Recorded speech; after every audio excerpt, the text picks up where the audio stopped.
North of the border in the province of Quebec, city of Montreal, it's Ile Notre Dame, the man-made island where Circuit Gilles Villeneuve sits twice a year. The 14-turn, 2.7-mile road course that will challenge drivers of the NASCAR Nationwide Series a good bit for 200 miles today.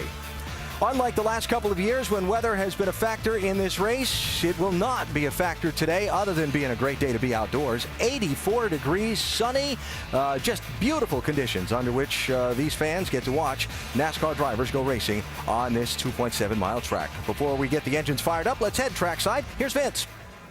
There are two major racing events held here in Montreal, the Formula One Canadian Grand Prix and the annual visit from the NASCAR Nationwide Series. This is the fourth time that NASCAR has been here to Montreal, and the fans have really turned out in force here this weekend. The previous two visits, the weather has been a factor with heavy rains, but the weather this weekend has been spectacular. And even though it's still an educational process for the Canadians with NASCAR, it is clear the Canadian fans love their racing, and they love their Canadian racers. None more so than Jacques Villeneuve. And for more on their local hero, here's Mike Massaro. And that was quite obvious during qualifying yesterday afternoon, Vince. As Villeneuve battled with Marcus Ambrose for the pole, the crowd erupted into a wild frenzy. It was obvious he is among the most popular drivers in today's field. To deliver for them, however, he'll have to overcome some adversity. During that qualifying session, Villeneuve broke his shifter knob, and because of that, drove the last two laps of the session without it. He'll enter today with a broken shifter because by NASCAR rules, the team was not allowed to repair it without forfeiting their qualifying position. He'll face some challenges and perhaps even do some in-car maintenance, trying to fix that lever that he'll be reaching for countless times this afternoon. Shannon? Well, Mike, 19-year-old Trevor Bayne was so excited about making his first trip outside the United States, he ran around the airport flaunting his passport the same way he might show off his first NASCAR trophy. Now, according to his crew chief, Jerry Baxter, it is that enthusiasm and excitement that helps 19-year-old improve every time he comes to a brand new racetrack. It was a top 10 at Road America, and that is their goal here today. Alan? All right, Shannon, thanks. It's been a long time since I took my high school French classes. I don't remember how you say, gentlemen, start your engines in French. And I'm not sure whether we're going to hear it in French or English today, but we're about 5 seconds from finding out. Let's go trackside and get this thing started. Et maintenant, pour prononcer la phrase la plus célèbre dans le sport automobile. Now, to pronounce the most famous command in car racing, Monsieur Robert Atem, président et chef des opérations de UAP NAPA. Mr. Robert Atem, president and CEO of UAP NAPA. Conducteur, démarrez vos moteurs. Drivers, start your engines.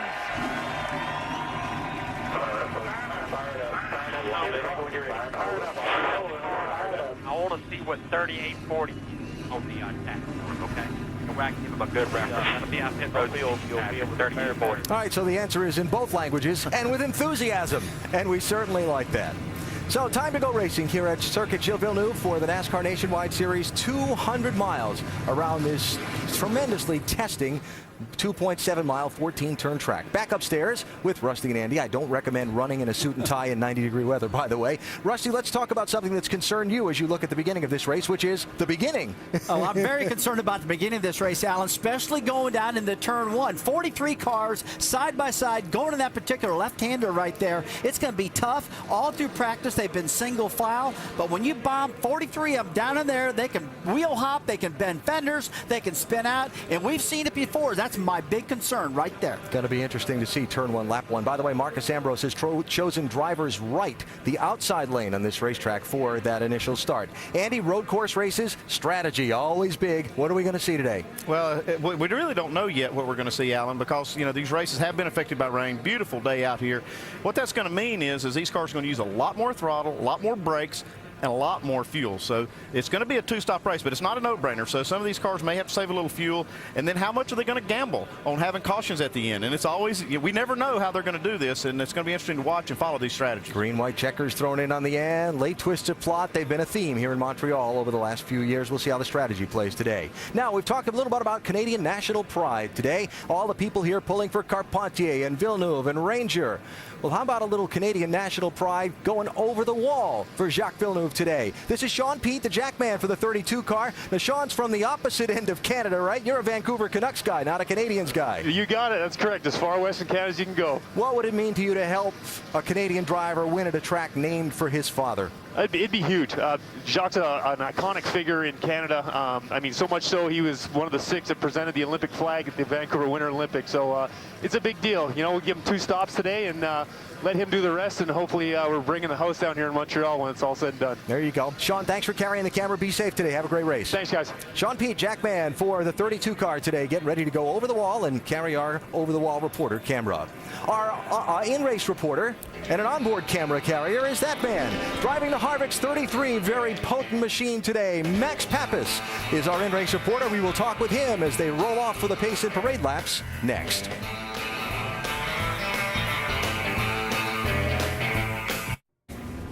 Well, you heard Marcus Ambrose mention earlier in NASCAR Countdown the terrific fight he and Jacques Villeneuve had in qualifying yesterday, trading fast lap throughout the final group session. But it was Ambrose who came out on top to win the Coors Light Pole Award here at Montreal for the 2nd consecutive year.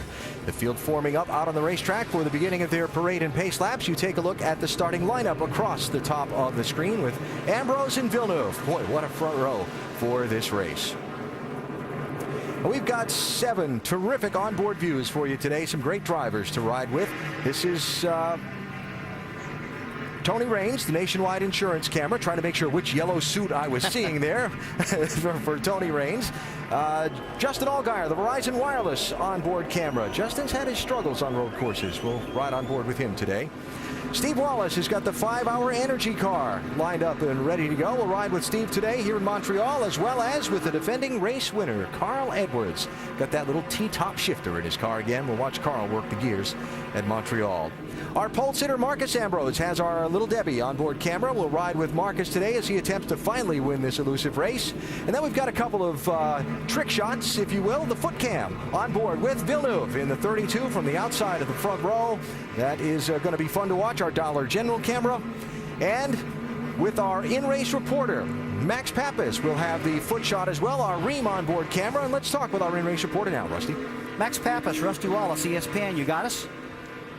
Got you, Rusty. Max, this is a 14-turn course. It's a really tough racetrack. My question to you is, what is the most challenging part of this racetrack for you? The corner that we just passed is very difficult, you know, very bumpy. Every place in this track is difficult. Every braking zone is very challenging. You know, you're going to have to, you know, take care of your brakes, take care of your car, but be aggressive. And, I mean, it's just a pleasure to drive the Rim car today. And let me say thanks to Kevin and Milana for the opportunity. All right, Max, we got an ESPN mailbag question that comes from Julie in Keene, New Hampshire. The question is, do you feel that driving the number 33 car today gives you your best chance to win on the road course that you've ever had? It's a great opportunity. I'm going to go one corner at a time, and we see. All right, Max, thanks for talking to us. Have a great day. Thanks, guys. Very interesting. One moment at a time. He didn't want to get too far ahead of himself. Well, you can kind of feel the intensity level building up, though, for Max. He's got a great opportunity to win today, and he wants to take advantage of it. Now, we are wondering what kind of finish we're going to see in this race today. Speaking of getting ahead of ourselves, we haven't seen the start yet, but Andrew Ranger, driving this 27 car, has already celebrated victory. The last lap of the NASCAR Canadian Tire Series race. Ranger in the 27 has led the whole thing. Here comes Jason Bowles in the 11 in turn 10 of 14. Bump, coming through, new leader. Well, problem was they still had a couple of corners to go. Now coming to the checker flag, last corner. And it stuffs Bowles right in the wall and gets the win. Ranger does. And you knew Jason had it coming too, because he got in the back of Ranger and in the last corner for the win in front of these fans. Great win for him, though. Ranger, a Quebec native, is now going to try for another memorable moment in his home province, Shannon, but he's going to have a little extra work to do. That's right, Alan, and as you can imagine, Andrew Ranger had a huge smile on his face as he was getting ready to be introduced here for the Nationwide Series race. If he does plan on making it 2 for the day, definitely has his work cut out for him. That's because after qualifying 11th, he will have to start at the back of the field because of an engine change. I did speak with Ranger before he climbed in the car, and he said if things go his way and strategy works out, he feels they could have a top 10 finish here today. Mike? Thank you, Shannon. Boris said has raced on road courses all over the world, and he says you will find no track anywhere as demanding on brakes as this one right here. Horace says he feels that will play into his hands. His vast experience in road course racing has enabled him to learn how to be conservative with brakes, in particular in his endurance style of racing. Today, his plan is to be conservative. Hold back, race the racetrack for the first 90% of this race, but in the final 10%, make a mad dash toward the front, hoping to pick up his first career Nationwide Series win. Vince? Quebec native Patrick Carpentier is in a NASCAR Nationwide Series car for the first time since this race 1 year ago. He's finished runner-up here twice at Montreal, and he believes he's got a car that can contend for the victory again today. He's a huge celebrity in this area. He's raced and won a lot of races in his life, but when I asked him what it would mean to go to victory lane today, his eyes lit up and he didn't have to say a word. Winning is always special, but Carpentier doesn't pretend to hide what it would mean for him to win in Montreal today. Alan Bestwick. All right, Vince, thanks. Now, remember Jack Villeneuve, Mike did his report a minute ago about the shifter knob and perhaps some attempted repairs on board the car by the driver. Well, this from the onboard camera on the pace lap a minute ago. He pulls over, he stops, waves everybody by. This is typically when they change their steering wheel position, or, you know, they're allowed to do that, pull over on the side and make some adjustments in the cockpit. You see, he's definitely working on that shifter. All right. And gets to resume his position in line on the racetrack before the start. That's totally legal. That's no problem to do that. I'm trying to figure out how you can fix it by beating on it. Hey, get a bigger hammer. Usually they're screwed down on there or they're bolted in it, but he just hammered down on that baby with his hands. So it's yet to be seen if that's going to stick and hold on for him. That's going to get a lot of usage today. Come on, you've hammered on some things a time or two when they weren't working right, haven't you? Well, I've had to beat on those fenders trying to get downforce out of these cars and stuff like that, but never my shifter handle. And just to reiterate again, the impound rules, he worked on it from inside the car on the pace lap. He's fine. Otherwise, if the crew had fixed that this morning, he would have gone to the back of the field for the start. Now, some storylines to follow during this 200-mile event here in Montreal. Robbie Gordon feels like he should have won the race back in 2007, but he ran afoul of officials that day. Robbie looking for revenge from the back of the pack, and not revenge, but redemption for Marcus Ambrose. Yeah, Marcus got kind of bumped out of the way by Robbie Gordon the first year. He's made a couple mistakes to lose the last couple of years. You see, Jacques Villeneuve's home track, everybody's wanting him to win. He's going to have a lot of self-induced pressure to get the job done, to get this baby in victory lane. He's definitely got the speed. Can you imagine what this place will be like if Villeneuve or Carpentier were to win this race at the end of the day? It will be something to see. Our track facts as we get ready for the start. 74 laps around this 2.7-mile track to get just a shade over 200-mile distance. Yeah, we look at that pit window around 28 laps. That's what they can run on the outside on that fuel tank. You'll see some teams probably gamble a little bit to try to stretch that as far as working this race backwards from the end. They may try to pit with about 30, maybe 32 laps to go. A lot of the teams I've talked to are expecting their very first pit stop, Andy, around lap 2021, because they've had to qualify on the fuel that was in the car, and they have not had an opportunity to refuel. That's NASCAR's rule. So they're going to have less fuel in the tank right now when they start this race. I think those guys with that sign have been here all 4 years. I think they have. Yeah, because we've seen that sign before. Maybe it'll work today for him. There you go. Great crowd on hand, beautiful weather, and we're hoping for another great, memorable Montreal race. This race has been filled in its first 3 years with late twists of plot, drama at the end of the race, some surprise winners at the end of the day. And it has certainly been filled with a lot of contact, a lot of incidents, and some tempers from time to time. We'll see how this one plays out over the course of the 200 miles. And you talk about tempers and how it's going to play out. I'm really concerned about this turn one, like we talked about at the beginning of our broadcast.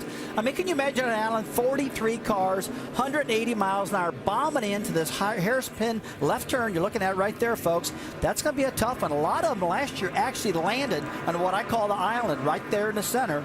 And the rule there is if you get out there, you got to stop and then go. Here's the problem, though. You pull right back on the racetrack in front of the oncoming traffic, and you got to be really careful when that happens. I think it's interesting that Marcus Ambrose chose the right side getting into the first turn he's going to come to. He's actually going to be on the outside. He's counting on getting enough lead that he can have the inside on that second turn so he can have that down the straightaway. But kind of leaving himself vulnerable, I think, a little bit on that very first lap. Figured he and Villeneuve are going to be really testing those brakes in that first corner, huh? Yeah, well, we know Villeneuve did.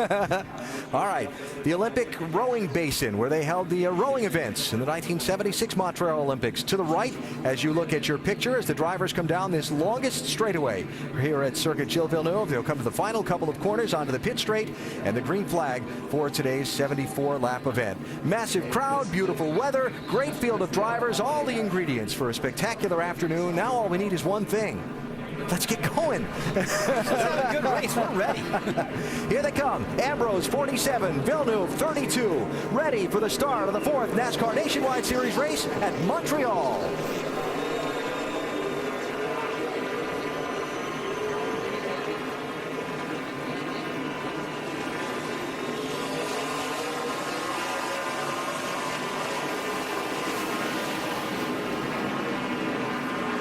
Can you say hole shot? Yeah, he got a good jump right there, and that was the key to making it where he can run anywhere he wants to on the racetrack right through these two turns. But look at these double file. Look at the accordion. Oh, here he goes. A lot of give and take right here. Yeah, there was a lot of give and take, but I saw some guys hitting each other's bumper through there, almost stopped trying to make it through. And boy, what a tight corner right here to entry at turn 3. Logano squeezes in front of Leffler. Villeneuve managed to hold off Edwards in Edwards' bid to get inside for second in the first couple corners. You see Max Pappas now making a pass on Brad Coleman. Drivers are probably already thinking about the brakes, thinking about things they got to manage. I talked to quite a few of them, and they were very concerned about getting around the course, letting it spread out. And I believe we just saw one car in the back go around, guys.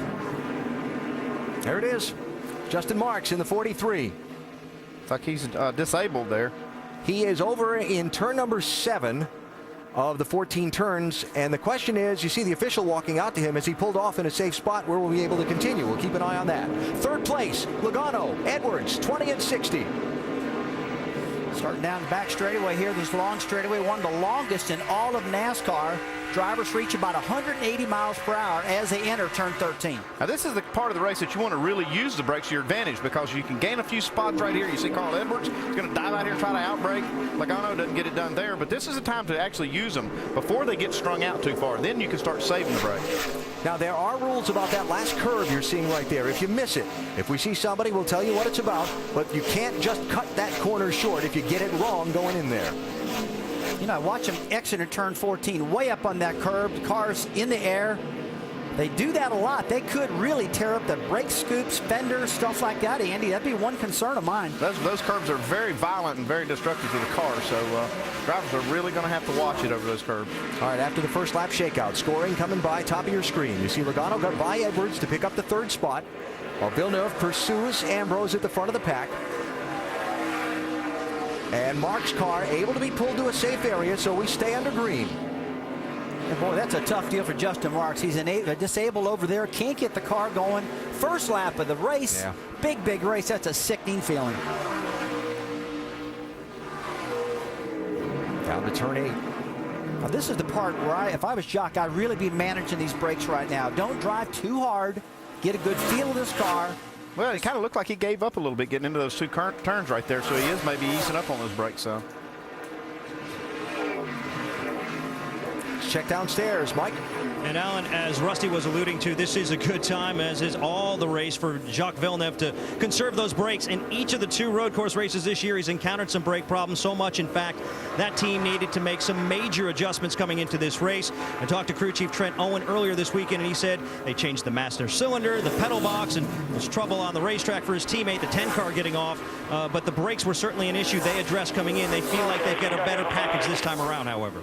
All right, that Taylor Malsom spin was at the exit of turn 9, coming down to the hairpin. You see he was able to fire it up and keep going. 59 of Kyle Kelly involved there. Or was he the first one to go? Yep. He may have got a little contact, and you see the 10 get tagged trying to avoid it. Looks like that's Andrew Ranger getting some damage from that too, and he'd already gained about 13 spots since the start. And wrinkled up his fender pretty good. Ranger running in 31st now. Marcus Ambrose got the lead off the start. He is out in front here in Montreal.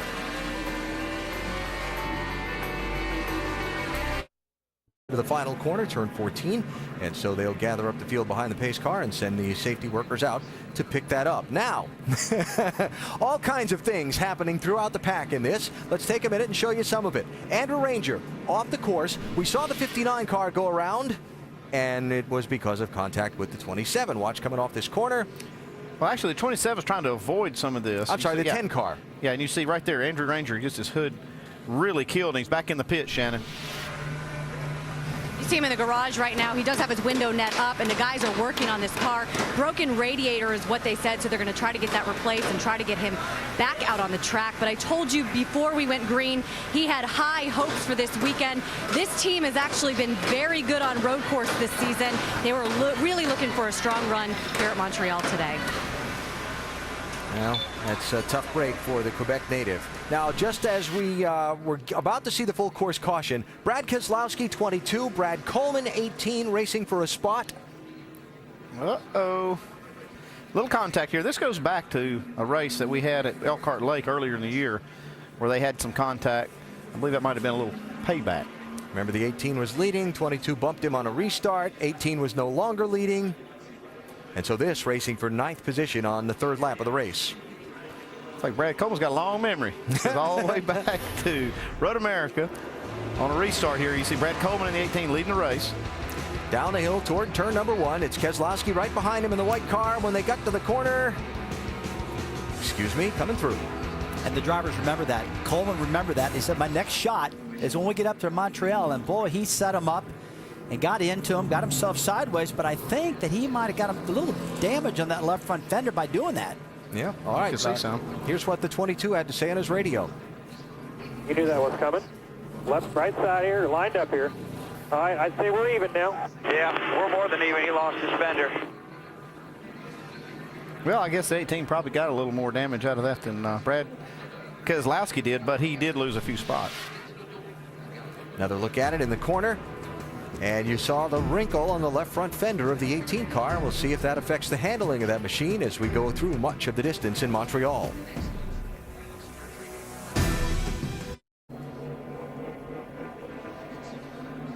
Verizon Wireless customers, text CHAMPION to 43776 for exclusive Champion Chats content from the NASCAR Now Roundtable experts.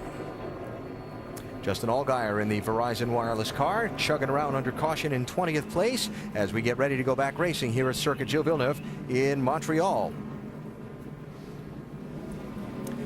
Couple things to catch you up on during the caution flag. Robbie Gordon, remember he had to drop to the back of the pack from 16th starting spot after shedding that brake cooling hose and duct during his qualifying lap. Well, Robbie made some progress in the early part of the race, and now he's back at the back of the pack again. Well, he's passed a lot of cars at the back, and he can pass them pretty easily. And it's a good opportunity to just come in and get some tires and maybe even make an adjustment. Found something that maybe he could make his car a little bit better, come in and make those changes and go back and start over. Yeah, when you're back there, it's almost like a free stop. He can do whatever he wants. Mike, what's he saying down there? Well, guys, actually, they didn't take any tires at all. They stopped on consecutive laps just to pack it with fuel. It seems like that's their strategy. Well, okay, tires cost money. Gas is free. Got to do something different than everybody else is doing if you're going to get some track position, right? Yeah, I mean, that's the thing. When you're stuck back there, you say, okay, what can I do to use this to my advantage? And, you know, you start figuring different strategies, and I'm sure they've got something up their sleeve. Gas isn't free for most of us. But of course, with the Sunoco fuel for NASCAR's National Series, it is. Yeah, they provide, Sunoco provides fuel for all these cars, and like I say, you got to pay for those tires when you put them on. That's it. All right, doubling up for the restart. Here's a look at that left front on the 18 car. That's got some pretty good damage there. See that quarter panel now on the 10 cars he goes by, or the 11 car actually, I'm sorry. A lot of contact back through there. Three laps in and already got some body men shaking their heads saying, well, glad we don't have another road course race this year. And in fact, don't have another road course race with this car, because next year the road course races will be with the next generation car. Bring nothing back but the steering wheel kind of day. Kind of a throwaway. You never know. Added a lap to the caution. We'll come back for the restart to Montreal.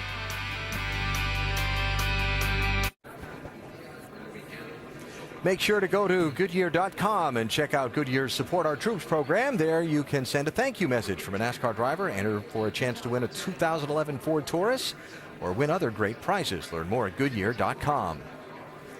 We are getting the signal right there that we're going to go back racing when the field gets to the start-finish line. Seeing some strategy unfold. Robbie Gordon talked before the race about giving up his 16th starting spot and going to the back of the field. He was going to have to try something different than everyone else to try and get some track position back, because all that matters to him today is to win. So, Andy, we've seen him stop 3 times on pit road now under this caution and top off the fuel.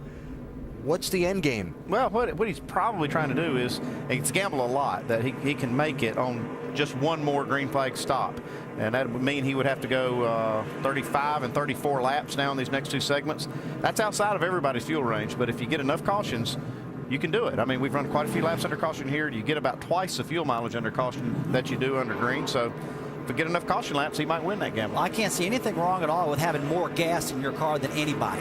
And that's what he's got right now. So it gives him the option in case something crazy does happen. And just like you guys said, we have seen crazy things at this racetrack. Yes, a lot of cautions. We have no idea how many there's going to be. But I do like Robbie coming in, putting that fuel in their car and have that option. Look at the crowd.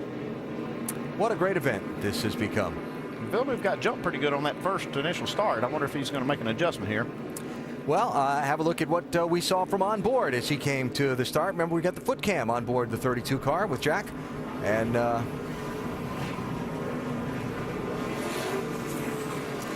watch how he was working that brake and gas as he was alongside Ambrose. You can see kind of the cat and mouse game going on right there between Ambrose and Villeneuve. Absolutely, Ambrose won that one. To borrow a line from someone, so was he the cat or the mouse? Well, I don't know. That time he was the mouse. Well, a lot of time as a driver, you got beat the first time, you don't want to get beat that second time. So you're kind of upping your game a little bit more. You got the tires warmed up. I know he wants to get in the lead. But that complication, he can't beat Ambrose to the start-finish line. Yeah, only thing he can do is try to just react as quick as he can to Ambrose's jump. And Ambrose, he's going to try to maybe play that to his advantage. We saw him do that last time. Yep. That'd be one way to get Villeneuve off his hair. Have him be serving a pass-through penalty. Yeah, we'll see. Pace car off. Here they come. Watch that start-finish line. Watch the 47 and the 32.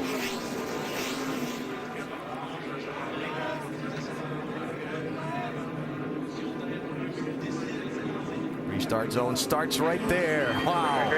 Yeah, he got him again. Oh, Ambrose must be talking to John Force or something. Now Edwards again to try and stick the nose to the inside of Villeneuve in 2. Oh, accordion contact. There we go. Edwards got a little fender under there, and he's not going to make it. Look at him back there. 3 wide. That's cool.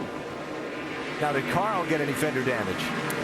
Not sure. He stuck his nose in there pretty early in the race, trying to force that. Later in the race, you'll see people try to force the issue in that corner. What he did get was 3rd place back from Logano. Yeah, he did. Hey, those first 2 corners are the most stressful part of the race. Trying to get yourself in line when you're getting the back of you run into and guys in front of you are stopping. You got to have a lot of patience going through this part of the racetrack on the first get-go of every single restart. Boris Ed told us in our track description from the drivers at the beginning how this was such a technical and complex part of the track. Down to turns 8 and 9. Brendan Gaughan, 62. Oh, contact there. It's Alex Kennedy in the 23, the youngster out of New Mexico. J.R. Fitzpatrick in the 7. Well, we kind of set that up. You saw Brendan Gaughan. He was protecting the right side of the racetrack when he went into that right-hand turn, so he didn't get somebody inside of him. And that put Fitzpatrick kind of at a disadvantage. Parker Kligerman, the inside move on Kennedy.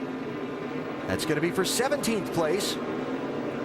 These guys can't use these cars up too much because they're not near as tough as a new car that's coming for next year in the current Sprint Cup car.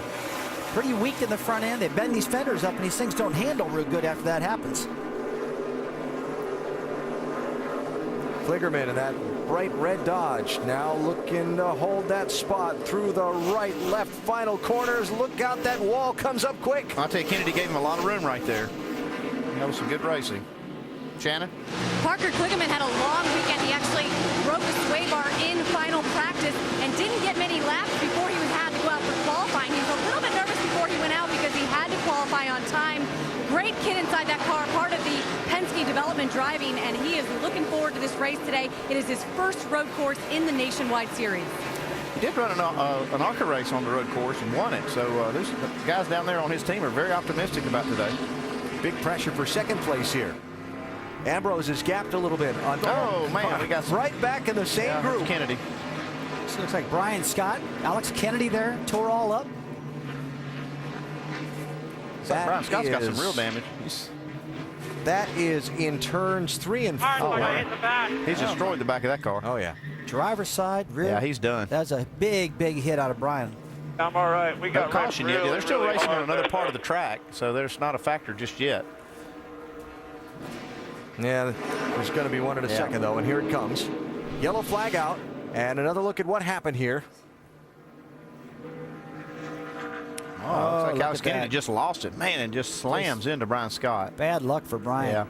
Yeah. Just a victim on that one. From Justin Allgaier.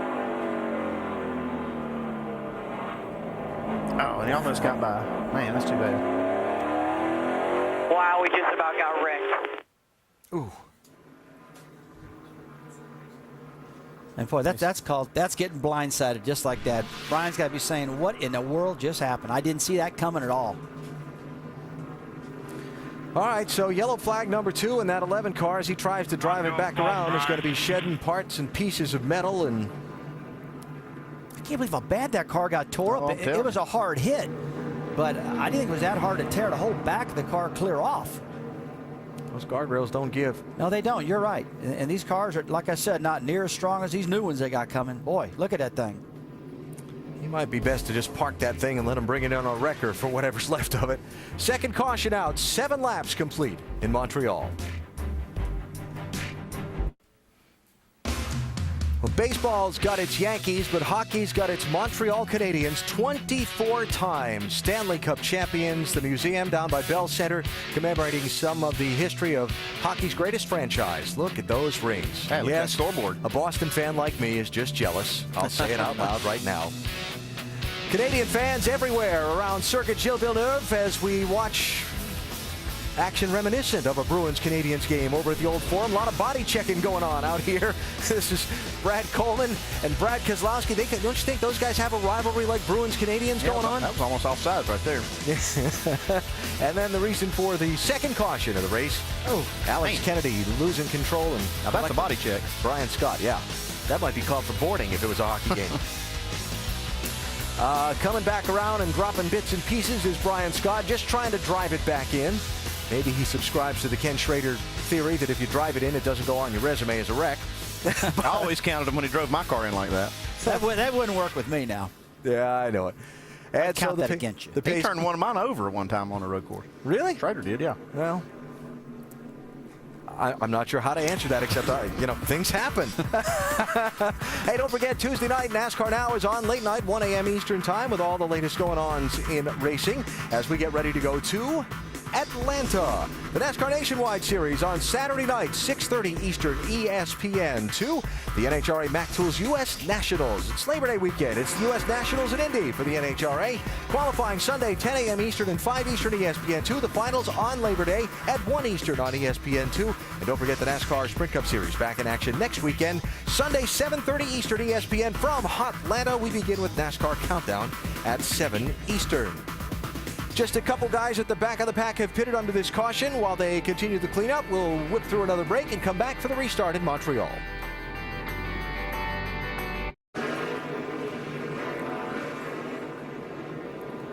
Back live at the NAPA 200 in Montreal. Make sure to go to NASCAR.com for all your latest NASCAR information. Wrapping up what is the second caution already of this race in just its first 9 laps.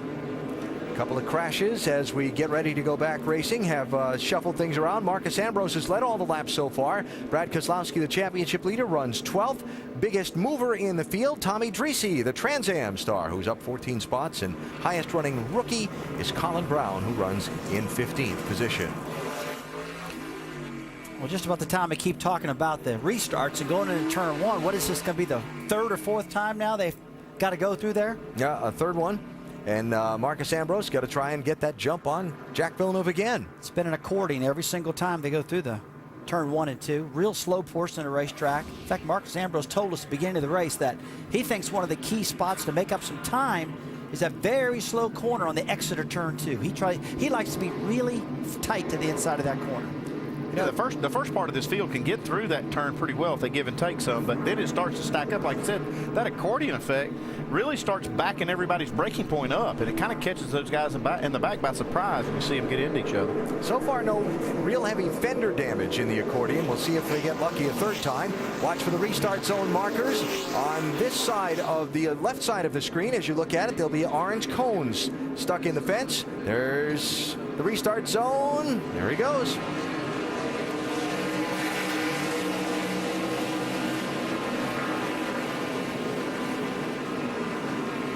Like Joey Logano's got position now in Villeneuve. To the grass, and he got into the side of Villeneuve.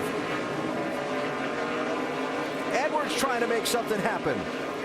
See some smoke coming off that 20 car now off the left front fender. Yeah, Big a lot time of damage. Oh, yeah. Big damage, Joey Logano, left front. If that's rubbing the tire now, it could blow out in just a lap or two. Question is any damage also to the left right front rear fender of on that car when he 32. comes by, check for rub. Looks like Villeneuve's car's okay. Logano's going to have a problem with that left front, though. Yeah, especially when he gets down in the Got turn. tire rub on the left. Probably needs to pit that car right away, because when he gets down that long straightaway and that right-hand turn into 13, it's really going to rub there. See Carl trying to set him up for a pass right here. Tell you, Andy, these restarts, especially into turn 1 and 2, we see this stuff at this particular track a lot. This is lap 11. Think what it's going to be like on lap 70. Edwards trying the outside of the hairpin. Turn 10. Now the left-hand kink. Turn 11. Yeah, this is going to work for Carl right here. Had a good run off the corner. He's going to get this, make this pass on Logano. I'm sure Logano ought to think about pitting here. Yeah, I wouldn't mess with that much. Bad. Yeah, he could pit right here, fix that, and get out without losing a lap. What are you gonna do? I think you need to come. You see Boris making it. Yeah, here he comes to pit road. Boris said makes the pass before he goes. That's a smart move of Joey That was Logano. smart. Go ahead and take it right now. Put some fuel in this thing. Get that fender back out. Look at the big picture. What's the big picture? His Cup car. That's the big picture. Risk versus reward. And I think this is a good thing he's just done. I think it's good for the race. If he fixes his fender, gets some tires on it, gets it full of fuel, gets out without losing a lap, he might be able to roll the dice here and make it on one more stop. Mike? And everybody ready to go in action. The team ready as Joey comes down pit road, hits his marks right on the spot. The car's been a little bit tight, especially when he's been hitting the curbs. Not making any serious adjustments, however. Perhaps an air pressure adjustment on the 20 car. 4 tires, and Kevin Kidd's instruction to the team, make sure we pack this car with fuel. They don't want to leave anything to chance. The work on the left side still going on right now. A little bit slow on the front. They've got a problem there. They finally do complete that tire change, pulling away the fender. Yeah, you're good. Oh, no. And then stalled the car. Logano slow out of pit as he stalls the car. Caution on the racetrack. Mike got a 5-car jam up out on the backside of the racetrack that has blocked the track for a moment. Robbie Gordon's in it. Ollie Haraka, he's tore up big time. See Morgan Shepherd? Ricky Stenhouse. And Stenhouse car's got a huge amount of damage on the front. He can't even see. Unbelievable, guys.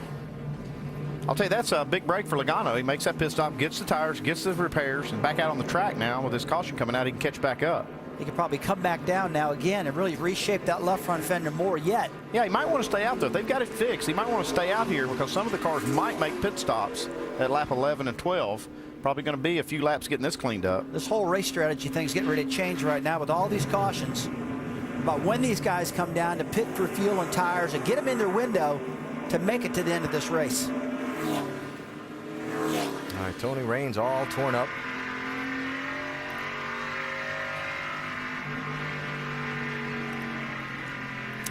All right, let's go back and reconstruct a couple things. First, the Logano damage on the restart, trying to get second from Villeneuve. He almost got forced off the track, but, you know, trying to come back on the track, and he just gets into the left rear of Villeneuve. Yeah, you can't hardly steer the car at all. You saw it in the mud, shooting up all the grass and everything on Logano's car. And how about Jack seeing him coming and moving up a lane in that second corner to keep from getting hit harder? Watch him move up off the bottom here. Whoa. Yeah, he did. He made a nice defensive move. About 10 back. You can see, you know, Logano does a good job trying to get position. Trying to look right side, 09. Just at 20 now. Easy, easy. There you go, right side 09. Edwards has chosen to pit under this caution, Vince. Yeah, 4 tires, fuel, of course, and they're going to make a slight air pressure adjustment. Says it's a little bit loose, but overall pretty good for the 60 of Carl Edwards. And by the way, on that earlier contact where they had a little stack them up going into one, no damage to the hood for Carl Edwards, or to the front end. Now they seem like maybe they've got a problem. They've stopped Carl. Go. Drew Blickensderfer had called for Carl to stop. The light was red, so we had to make sure we stopped, you know. The light was red on pit road, so they had to make sure that Carl stopped, but no issues with the car. Alan. That's just on the exit there. They have to let the field go by and then line up behind the cars that did not pit. Oh, boy. Yeah, he's done. Ricky Stenhouse Jr., one of the 5 cars involved in the wreck that has put out the 3rd caution flag in the race. Let's see if we can figure out what happened. That's Nemechek getting nipped by Kyle Kelly in the 59. Oh, and there comes Rains. He gets into the back of Mike Wallace. And there comes the big See, Paulie Haraka tries to go to the inside, just can't get the car turned down there. The track gets blocked right here, and then Robbie Gordon does a really good job of getting stopped. And then he gets nailed by Stenhouse right here. Andy, that's the 2nd time that Kelly's got involved in an incident. He spun the 1st time now, this crash. And Robbie Gordon, he barely gets a nick in this. He gets hit in the back, but it doesn't look like he took much damage. Well, Stenhouse hit him in the rear. That's where he saw the damage come from his car. But Robbie's car held up pretty well. Mike Wallace got hit. McDowell squeezing through.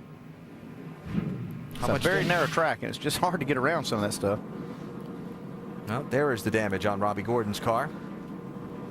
Robbie's car. Yeah, he got more than it looked like initially. Yeah. Robbie's probably saying right now, I just want to go home. They're beating me up too bad here. 20 car. Extended service on that left front corner, trying to brace that fender up. It's been an action-packed start of this NASCAR Nationwide Series race in Montreal.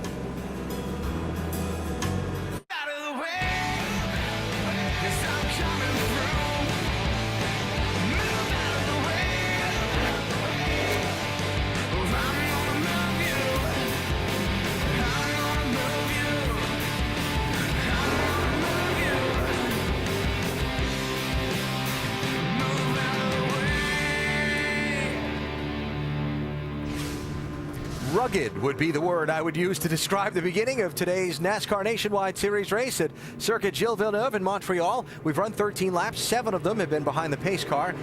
3 caution flags in the opening part of this race have stacked up this field, and we continue to run behind the pace car. Marcus Ambrose has been the only leader so far. Huge Sunday night baseball game tonight in the American League East. Tampa Bay Rays tied with the Yankees for the division lead. The Red Sox 5.5 games back, trying to get back into the playoff hunt. ESPN Sunday Night Baseball from Tampa at 8 Eastern. Then the National League East featured on ESPN's Monday Night Baseball at 7 Eastern. David Wright and the Mets face Jason Hayward and the Braves. Both games available on ESPN3.com. Tell you what, that dirty stuff right there, all the oil dry they put on the track, they can blow it off and clean it up. But I actually watched Alex Kennedy come through and hit a lot of that, and I personally think that's what caused him to spin and get into Brian Scott. And I think these guys are definitely going to have to negotiate that slick racetrack for at least a couple laps after they get going. Well, Robbie Gordon was on pit road a lot for fuel strategy earlier. Now he's on pit road for repairs to the back end of that 07 car. Yeah, it changed a lot of things. Man, look at you see the 87. Both of Joe Nemechek's cars got torn up. Yeah, and the 87 and 06 teams are being asked to have a little visit with officials after the race because they continue driving around the racetrack, distributing some of that fluid that's being cleaned up now. How about our in-race reporter, Rusty? Max Pappas is running in 6th. Max Pappas, Rusty Wallace, ESPN, you got us? Roger, Rusty. I don't know what it looks like from your seat, Max, but that turn 1 and 2 and those restarts look pretty troublesome. As you can see, people are over-aggressive, and, you gotta be aggressive, but you gotta have to be opportunistic at the same time. So, I'm still taking care of my car. I haven't really pushed it too hard, and it looks like the track is covered in oil right now, so hopefully it's gonna get cleaned up soon. Max, we noticed the track covered in oil, like you just said, and they do the best job they can to clean it up. But when you have to drive over that oil dry, does the car get really slippery out there? Is it slick right now? Just trying to actually find out if it's going to be grip on that patches or not, because you're going to have to be on it when the race is green. So, you know, it's tough. You know, you don't want to be on it, but you have to, and you know, just one of those deals. All right, buddy. Thanks for talking to us. Have a great run. Be interesting to see how that plays with which lane of cars on the restart and where it begins on the racetrack, and if somebody goes a little slipping and sliding. It's going to impact some of the cars on this next restart. All right, so while they continue to clean that up, we'll take another break. Marcus Ambrose and Jack Villeneuve, the top two at Circuit Gilles Villeneuve in Montreal. A surfer. The St. Lawrence River, where some of the rapids work their way through. Some of these guys have been surfing right in that one spot all weekend long. That water's got to be cold. Yeah, my luck. I get out there, there'll be sharks out there. No, come on now. Fun on a beautiful Sunday afternoon here in Montreal, as just adjacent to the surfing spot is Circuit Gilles Villeneuve, where the NASCAR Nationwide Series continues to run under caution. Some of the drivers we would consider road racing specialists, and where they rank in this race. Patrick Carpentier's moved up nicely, a couple of spots in the opening run. Good smooth run out of Carpentier, just keeping that thing on track and managing those brakes. We talked a lot about the brakes earlier, and Andy, you said a little while ago, hey, I don't think there'll be a problem because we keep having these cautions, and you're probably right. That's bringing longevity into these brakes. Yeah, it's really changing the fuel mileage calculations too. So, you know, a lot of crew chiefs down there thinking, well, I might want to recalculate now with all these cautions we're having if it's going to keep it up. Carl Edwards pitted from 4th. He's now in 24th position on the racetrack. Did they mean to have him come into pit on this yellow? Well, Alan, he was the only front runner that came to pit lane, that's for sure. But he and Drew Blickensderfer, Carl Edwards and his crew chief Drew Blickensderfer, did have that conversation, but certainly looks as though it's working out for the best. Yeah, I thought you might have been trying to tell me to stay out, but it was too late, man. I had to go with what I knew. That's about 3 laps shorter than I wanted to come, but I think this caution is going to be 4 or 5 laps, and the way this race is going with cautions, I think that's going to be okay for us. Okay, 10-4, yeah, that'll be nice. Be in front of all those guys at least for a while anyway. You know, lap 16 gets us to where we can make it on one more stop, and you know, he's coming to lap 13 right now, so we're still close. Yeah, so that was conversation from a few laps ago. Now on lap 16, coming to lap 16, I just spoke with Blickensderfer a moment ago, and he said, we're good to go, no problem, we're going to go one more stop. So certainly looks as though this strategy might be paying off for Carl Edwards here in the early going. Alan? All right, Vince, interesting to follow how the I wasn't supposed to pit, but I did, and it's going to work out strategy for Carl Edwards runs throughout the afternoon. We're going to restart, but they've called it off to clean up some more of this oil dry, so let's check with one of the drivers involved in this 5-car wreck that's put us under yellow. Shannon? And Ricky Stenhouse down here helping his guys work on this car, trying to get it back out onto the racetrack.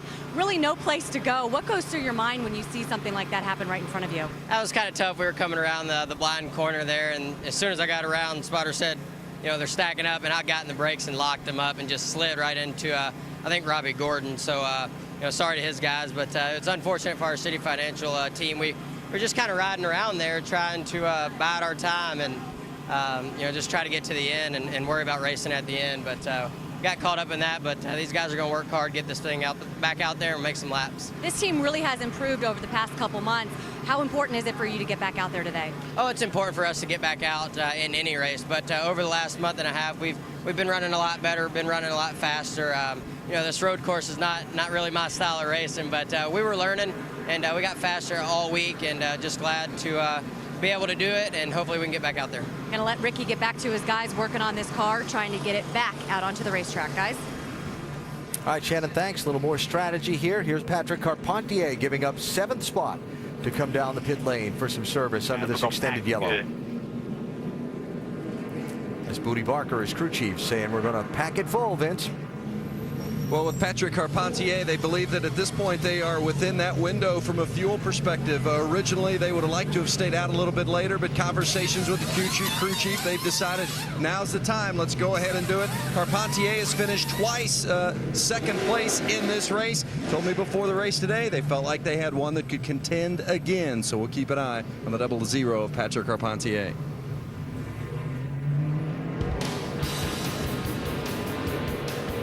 So Carpentier rejoining the chase as we get set to go back racing in Montreal. Notre Dame Island, originally built and used for the 1967 World's Fair. There's what's left of the biosphere that was part of the exposition in 67. They tore down a lot of the 67 World's Fair buildings to build facilities for the 1976 Olympics on this island. And then from 1978 on, this racetrack has been part of the city park, Parc Jean Drapeau, that the racetrack is operated on twice a year. Surfers around the outside, the St. Lawrence Seaway on one side with the ships going up and down the river, the surfers and the swimmers and all around. I mean, there's all kind of stuff happening around here today. You know, they built that island out of the material they dug the tunnels with. They brought it out here and put it all in here, made this island, and they've done a nice job with it. And that building on the right with the crane surrounding it, that's a casino. That's part of the island complex as well. A little bit of everything here at Ile Notre Dame. A little bit of everything on the race today in the first 15 laps. 3 cautions already for 9 of those 15 laps, and drivers abusing some equipment in this race. Fenders and bumpers and so on. Looks like we're going to have some late pit stops under this yellow. Boris Said from 3rd, Paul Menard from 4th break off and come down the pit lane. Any other takers? Looks like Kligerman might go. All right, meantime, Boris in that 09 car going to give up the number 3 position for some gasoline here as the field completes the 16th lap. Alan, I tell you, in my opinion, everybody that's staying on the racetrack right now is making a mistake. I like what's going on right now. I believe that, take a look at Joey Logano's car a little while ago. He's in pretty good shape right now. Mike, looks like Boris has got a good stop getting ready to happen here, too. Yeah, Boris Said on pit road as well. Many people trying to top off right now. Said will take right side tires, pack the car full of fuel as the team now swings around to the left side. A 4-tire change for Boris Said as he completes a stop now. Vince? The 98 of Paul Menard ran here last year, finished 15th in his only previous run here. Says the car's pretty good. They just put 4 fresh Goodyears on it, packed it full of fuel. Alan? Interesting, Vince, also that Carl Edwards and Patrick Carpentier have come in to top off the fuel, as well as Joey Logano again. Vince? That's exactly right, and there's the 00 of Carpentier. You made the mention of Carl Edwards. He just pulled off pit lane. They also gave a little fender pull there you saw from the right side of Carpentier's car. They just wanted to double check and make sure they weren't having any rub. Waiting for the end of the field to clear. What I was saying a little while ago, you see the 98 Menard and Boris Said, all these guys are set to go now. Everybody that's going to pit has got to come in behind them. So I really don't understand why they're still staying on the racetrack when this pit stop here will put them in this window. Well, the answer has got to be they don't think they're in their window to make the race on one more stop, right? That's got to be the only thing. Yeah. They're just counting on. Really, this next stop is not the most critical. It's actually that last pit stop when you make that, and this one kind of sets you up for it. All right, we've talked a lot about brakes being critical to a driver's success today. There's another piece on the race car that a driver has to be sure and not abuse if he wants to take the trophy home for Montreal. For more on that, back to the Craftsman Tech Garage and Tim Brewer. Tim? One of the most important aspects of road racing is the transmission. On an oval, we utilize first, second, third gear to get off pit road. But once we put it in high gear, we never shift it again during that lap. But road racing, you use a transmission for acceleration off the corner, going through the gears. But what's more important, you use it for slowing the car down, downshifting. You generate so much heat in the transmission, we have to put a cooler on it, using a pump to run it through the cooler just to cool the fluid. But what you have to do when you're shifting, make sure that you're precise, getting it into gear, not grabbing the gears, banging the gears, because if you do, you're going to tear the transmission up. You take care of this, you'll have a good finish at a road race. Yeah, Tim, you take care of it, it'll take care of you. Yeah, they're wearing second gear out right now, riding around behind this caution car. All right, so some of the strategy beginning to play out here. We have not seen the leaders, Ambrose and Villeneuve, pit under the yellow or green, for that matter, yet in the race. Vince? Well, Marcus Ambrose and his crew chief, Frankie Kerr, have had the conversation about whether they should come like everybody else has. And Marcus said, are we in our window? And Frank said, no, we've got another 3 to 4 laps. And Marcus said, there's no sense coming if we're not in our window. So these guys have decided to stick with their strategy that they had coming into this race, while some of the others have been a little bit more flexible and changed in midstream. But Frank Kerr just a moment ago said, we've still got 3 or 4 to go to get to where we want to be. Well, there's a lot of teams that have to gamble to try to beat Marcus Ambrose and Villeneuve, these real good road racers. But Ambrose, on the other hand, he doesn't need to gamble. He's got a good car. He can pass cars if he needs to. What he doesn't want to do is beat himself or beat the team beat themselves by trying to gamble too much on fuel. Well, we've all got different opinions. There's no doubt about that, when these guys should pit or not. And I really respect these crew chiefs, but we're having so many cautions at the moment right now. I think I would go ahead and take the gamble and take a look at it, because track position is everything in the world.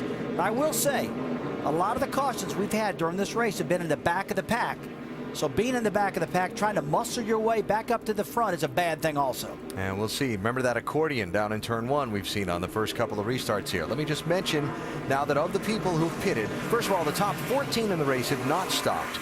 Of the guys who have been front runners who pitted, you've got Paul Menard in 29th place, Boris Said 30th, Carl Edwards 31st, Carpentier is 33rd, and Joey Logano is 35th at this point. Robbie Gordon is up to 20th by some of the strategy and repairs they've been forced to pit for in the opening 16 laps of this race. Well, that's because we had a handful of cars that pitted just on that last lap. He gained a bunch of spots right there. Yep.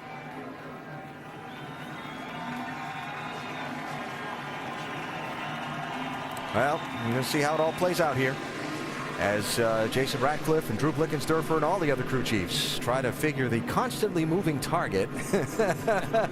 That's where ulcers come from, right? That's exactly right.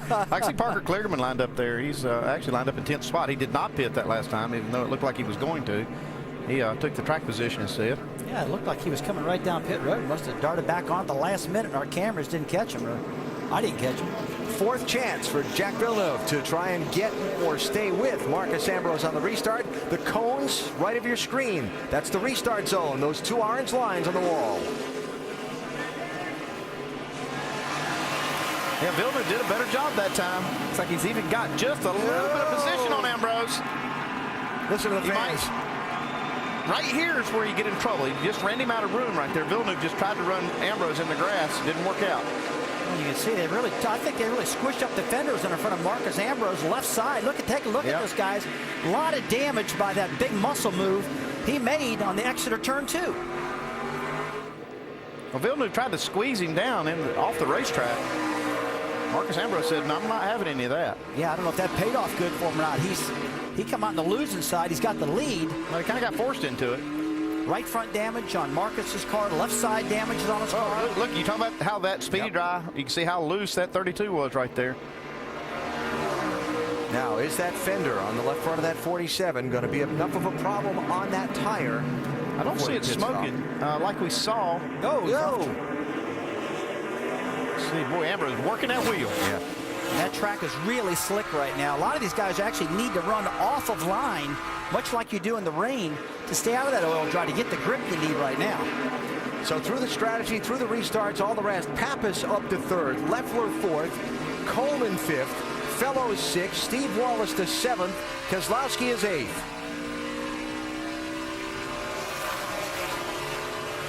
Every time on the Exeter turn 2, guys, we have seen body contact, body damage. It's a good shot of Marcus Ambrose left front. Look how much damage is on that car right now. Yeah, and that's what I'm curious about is, A, Rusty, is that going to get into the tire at all? But B, is it going to affect the handling of the car enough to maybe even that 32 up with it? Well, it will affect the handling somewhat, but this is kind of a slow course in these corners. It's not going to hurt him much in those slow corners because aerodynamics are not nearly as important there.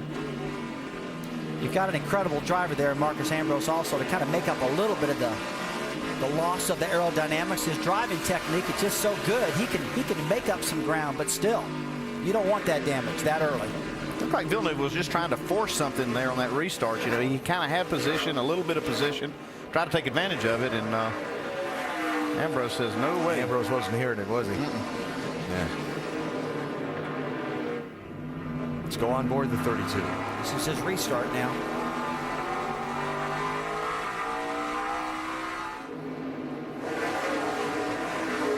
Cards. That's Tommy Dreese turned around. No full course yellow. Track is still green. Yeah, Tommy did a great job, too. He picked up 17 positions. Gave them away right there, Gave every one of them away. You're right, Andy. That's a sick feeling. Looks like he's going to be able to get away, and we will stay under the green flag. Guys just need to log laps right now. That's Oh, look at that. in the world. Ron Fellows, Steve Wallace coming to the hairpin.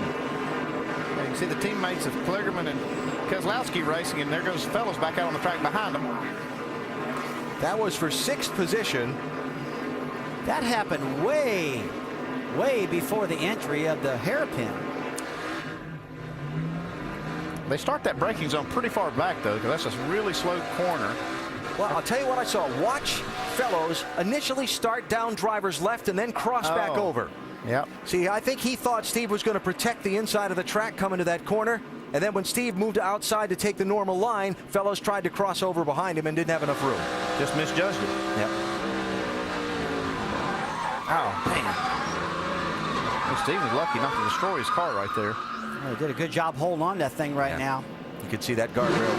Oh, man, when you get turned the wrong way, he's coming in to make his pit stop. This is probably a good thing. If he get in and out without losing a lap, he can make this pit stop and get it out of the way. Yeah, it takes a long time to get around this track. And it's like you said, Andy, this could be not a real bad deal if he can get down under green and not lose a lap by making this stop. I think he'll be okay. It's coming down to you, Vince. Well, they first want to take a good look at the damage on the car. Crew Chief Scott McDougall has called out for the fact that they're just going to take the 4 tires and fuel and then also give inspection. And as I look on the left side of the car, I don't see any damage whatsoever. They're not working, did not work on the right side either. So a little bit of damage there on the back side, but looked pretty good, really, all things considered, for the 66 of Stephen Wallace. Got some nose damage on that 88 car for Fellows, and they're still locked up in a tight fight for a spot. J.R. Fitzpatrick in the 7, Kligerman in the 26, Trevor Bayne in the 99. This is all going on for 7th, 8th, 9th, and 10th. Now, we saw Michael Annett off the pace a minute ago. He spun around a second ago.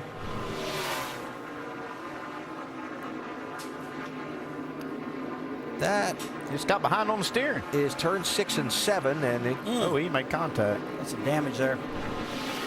Didn't work out well for him there. Michael Annett is back and rolling, but he has lost a lot of ground on the racetrack. He's back in 31st spot. So now, when are we going to see some of these other guys, like Ambrose, Villeneuve, Pappas, Leffler, peel off and pit? I predict next lap you're going to start seeing some of the leaders come down. Okay. Under green, making these stops. Andy, I agree with you. I think it'd be smart to get on down under green, just like you said, because you don't want to pit under caution and have to line up behind these guys. Go ahead and get this thing on pit road right now. Get back out. And we got a big-time smoker. It's like Stephen Wallace is smoking, big time. Yeah, he turned one related to that spin or not. Turn one of these things around backwards. It's generally not good for it, right? Makes you wonder if it lost an engine or something like that because of all this, because of the spin. See all the smoke right there. Could be losing some more. You saw Villeneuve. Yeah, the caution's out. Full course yellow, full course yellow. Now we will see some pit stops. Yep. Oh, yeah, that trail behind the car is not a good one. Yeah, oh, man. Oh, my goodness. There's a ton of oil coming out of that thing. Yeah.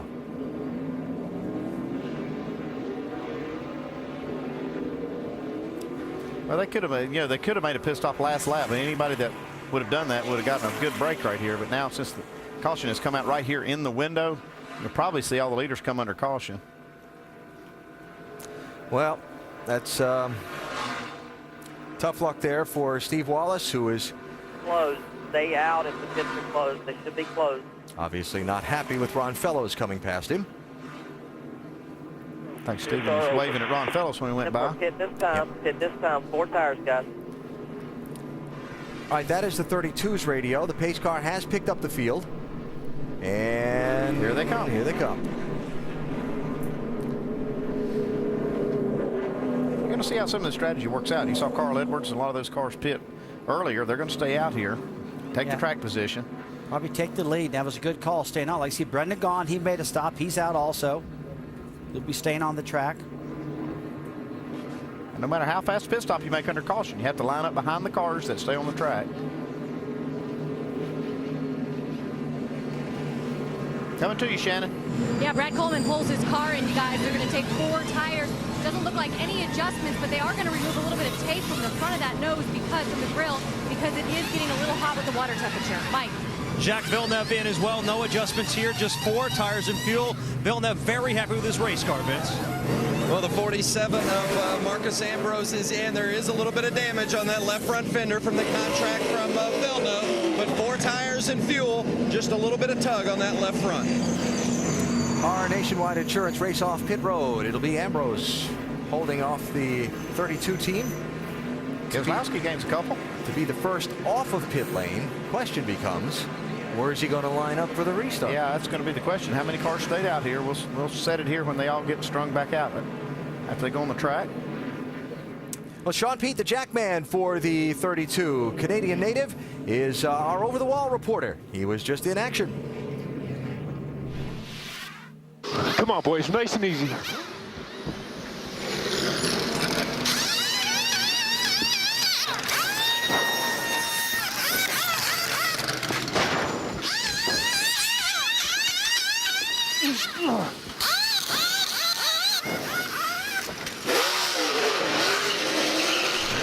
That was a good job right there. That's a tough job, Jackman. Absolutely.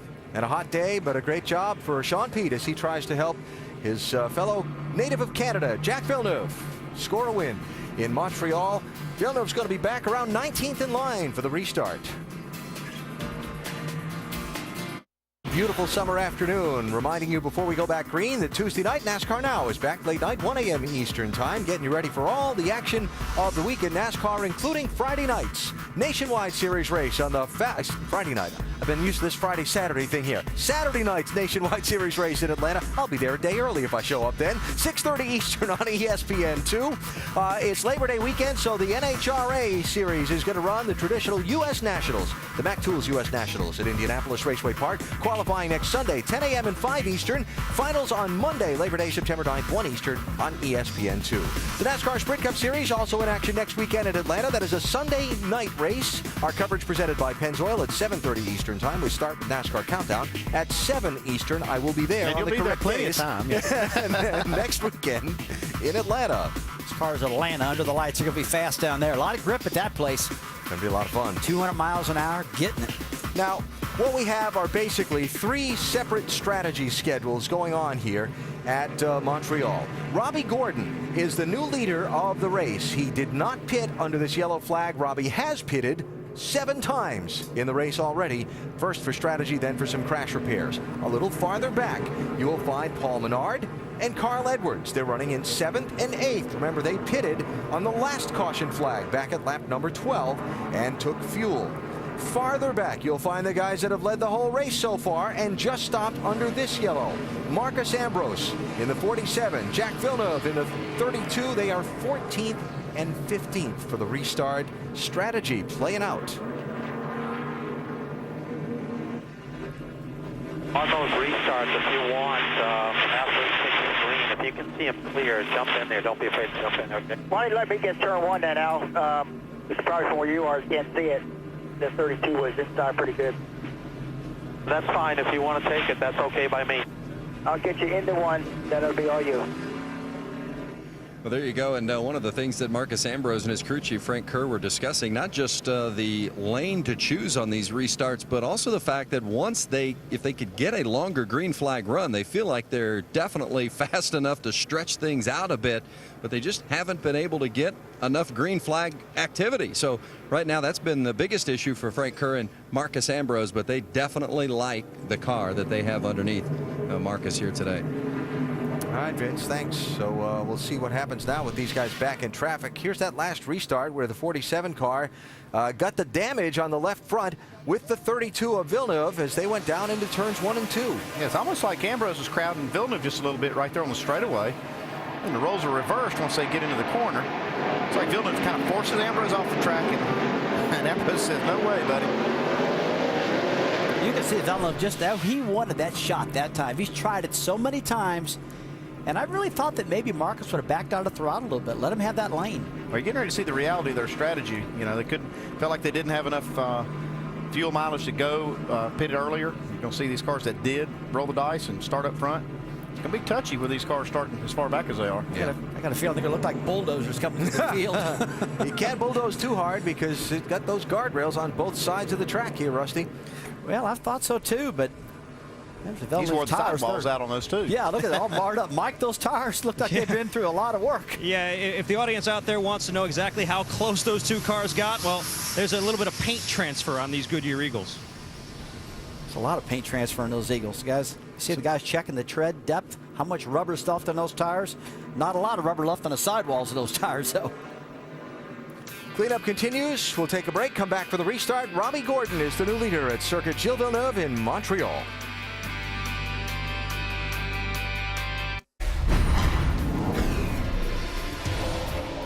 Marcus Ambrose in search of his first career NASCAR win. Robbie Gordon behind him. Big pile up down in turn 2. Robbie Gordon to the inside for the lead. Ambrose goes back on him. Who is leading the race? When did the caution come out? Where are they going to put Robbie Gordon? We need to get behind the 30 here. We're going to get black flag. Get black flag me after the race. I'm staying here. They are putting the black flag up for Robbie Gordon. And indeed, Gordon will hit Ambrose. If you want to know my opinion, I won the race. I'm not mad. I'm just disappointed. We'll appeal it. We won this race. Kevin Harvick wins here in Montreal. What a bizarre finish. Well, that was the first NASCAR Nationwide Series race in Montreal. Robbie Gordon and Ambrose tangling. Robbie getting into a dispute with NASCAR officials over where he should resume his place in line. And the end result was Robbie Gordon feels like he won the race. Marcus Ambrose said he wasn't mad. He was just disappointed. Well, Robbie Gordon came back here saying only one thing mattered, to get the trophy and win. Looking for revenge. He's the leader now. Marcus Ambrose came back here saying only one thing mattered, to take the trophy and win. He's led most of the race so far, but right now he's back in 14th place. And Jack Villeneuve, the hometown driver, the man whose family name is on the racetrack, has been right with Ambrose every step of the race so far, and he's with him right now through strategy, back in 15th spot through what has been a very caution-filled race in its early going. Latest driver out of the race is Steve Wallace, Vince. Well, it's unfortunate for Steven, too, and they had a pretty good race car. Got some contact with Ron Fellows. Car spun backwards, motor went. But what led to the contact with Fellows? I don't know what happened. You know, Ron Fellows was supposed to be this, world-renowned road racer, and he wasn't running real good today. He was hitting all the curbs and stuff, and was a lot slower than I was, so I passed him, and I don't know. He just went flying out on the hairpin, and he turned me around backwards, and as a result of that, it spun the rear tires backwards and blew the bottom end of my motor. But I hate it for all these 5-hour guys. We've had a really, really good season, and these past 4 weeks have just been the worst weeks of my life. We've had really good race cars. Can't thank 5-Hour Energy enough, Risa, and all the people there. And promise we'll get this thing turned around, man. We had a really, really good car today, and we were in the top 10. And then I think the replay says it all. Just got turned around. I don't know what happened. Yeah, disappointing end of the day for Stephen Wallace. Alan. All right, Vince, thanks. Wallace is out of the race, along with Brian Scott, Brett Rowe, Jeff Green, Justin Marks. They're all out of the race at this point as we get set for the restart. Alex Kennedy got the free pass on this last caution, although he's still 11 laps down in 37th position. Robbie Gordon is chosen driver's right. As we go back into turn 1, the car inside of him is Victor Gonzalez Jr. Looks like Gonzalez is going to get the lead. Same corner, just a different cast of characters. And watch back on the brake. Villeneuve got clear of Ambrose so far. Ambrose is going 3 wide, top of the screen. In the dirt. Look out! What a save. It's an aggressive move that early. I mean, this guy wants to win this thing bad, Ambrose does. Man, I thought it was all over right there for him. Big moment there. Not just the save, but the 32 getting by the 47 in traffic on the restart. Starting to say a different cast of characters. And actually, that cast of characters did a better job getting through 1 and 2 than the other guys did. No body contact there. Robbie Gordon has reclaimed the lead from Gonzalez. 3rd place, Boris Said, 09. 62, Brendan Gaughan. 98, Paul Menard. And Carl Edwards in the 60. That's some pretty good road racers right there. Doing a good job right now. But look at all that oil dry, Andy. That's what would really bother me. So far, so good, though. I mean, look at Brendan Gaughan gets it too hot. Boris Said does a good job to avoid that. Look at Ambrose trying to find a way through the traffic to get back around that 32. See him try and look for the crossover move, and there was another car stuffed up to his inside. I'm trying to figure out if that was a crossover move or this, or just so loose they couldn't handle it. It looked like a crossover, but these guys are slipping and sliding. Look at Edwards making a big move here. The track is really dirty out there. Gonzalez, though, late breaking there to hang on to that spot. Is that Gonzalez or Boris? They're both black cars, first number 09. That's Gonzalez. Gonzalez. Boris has gotten through to second. Here comes Carl Edwards on the 05 for third. And he'll get through there as they cross the start-finish line and head back to 1 and 2. A little wide for Carl. Okay, Carl's doing a good job in that race strategy he did early, pitting on laps, what was it, 16, I believe. That's what got him this track position. He can probably make it on fuel that next stop. Look at Ambrose on the inside. Yeah, he makes a move on Colin Brown.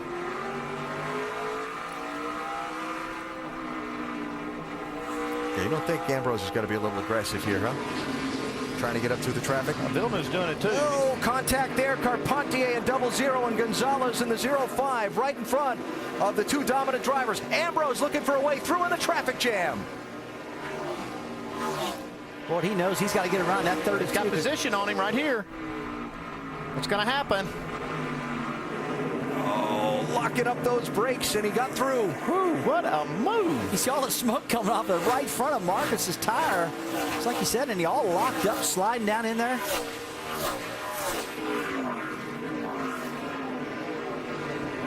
All right. Boris said, trying to hold off Carl Edwards for a second, farther back. People trying to move through that 05 car of Gonzalez as he's getting shuffled back in line. And some of the guys who made their pit stops, like our in-race reporter there, Max Pappas in the 33, trying to get up through the traffic. Edwards for second place on Boris Said. Out brakes Boris Said getting in the corner. That's hard to do. And Ambrose smoking that right front again, under braking down into the final corner. Guys get settled in just a little bit. I can't wait to see these lap times that they're knocking out here. Robbie Gordon's got a good car, and so does Edwards, Gone, Said, all of them. But we haven't had enough laps to really tell who is the fastest car out here at this moment. Marcus has had the track position, which always gets you in the clean air, makes the car run faster, but now he's back in the pack. We just don't know right now who's the fastest out here. How about it, Vince? Yeah, Marcus Ambrose just came on radio and said, I've got a right front tire rub under heavy braking, so keep an eye on that with the 47. The car's fast, but it's not going to do him any good if that right front continues to rub. Well, if that's where that smoke is coming from a rub, I would feel better about that than actually sliding it and putting a flat place on the tire. So might not be a bad thing. And if it's rubbing somewhat under heavy braking, it's usually at the top of the tire where it'll clearance itself. Now, come on, I know you. You've told me before, Andy, you don't like any rubs. Well, I don't like them, but if I've got one, I'd rather have it right on the top of the tire. So that's where the thick part of the tire is. So Ambrose through Carpentier to pick up the 6th position. Now the two Quebec natives, Carpentier and Villeneuve, left to try and fight that spot out and stay in contact with that 47 car, who is one determined individual to get back to the front of this thing and not let the strategy take away his track position. He's using a lot of car to do it, though. You can see he's got all the fenders banged in. He's got tires rubbing, smoking, sliding. How about Boris Said having the 09 car up in 3rd place? This team, fair to say, not one of the high-funded teams in the NASCAR Nationwide Series, but boy, he's giving it a good ride. But you know what? I almost expect that out of Boris. He's just so good on these road courses. In all the interviews he's done this weekend, he's been talking about his new sponsor, Performance Fiction Brakes. He's talked about them a lot, and boy, you and I have talked about the brakes here, so he's doing pretty good with them. Vince? Well, it's interesting that the 60 of Carl Edwards passed the 09 of Boris Said there because of that braking, as you guys talked about, because Carl Edwards learned how to road course race with Boris Said.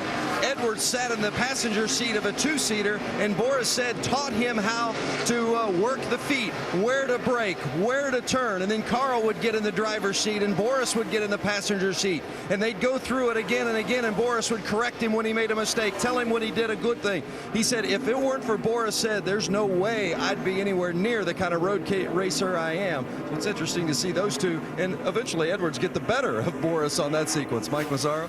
And you could see that relationship yesterday after qualifying, Vince. One of the first people that Carl Edwards sought out at the end of that session was Boris, just to thank him for everything he's done for him. Well, I also spoke with Boris this morning, and as you might imagine, if anybody who knows Boris, well, he was lounging in the lounge and very laid back, yet extremely confident. We mentioned how much of a shoestring budget this team's running on. Still, their confidence sky high. I asked him specifically if he thought he had anything for Ambrose and Villeneuve today. He said absolutely. Well, we'll see. He's running third and ahead of both those drivers for now. Up front, Robbie Gordon trying to hold off Carl Edwards. Final corners, start-finish line, completing lap 28 of 74. Tell you what, Robbie's doing a good job, Andy, with that right rear quarter panel almost tore off his car. That thing's pretty wounded, and he's still leading this race. Yeah, if you remember back when he got in this crash, he got hammered from behind by Ricky Stenhouse. Marcus Ambrose through to fourth place, past Paul Menard. Well, look at Villeneuve, man. He's getting aggressive. Gets by Brendan Gaughan.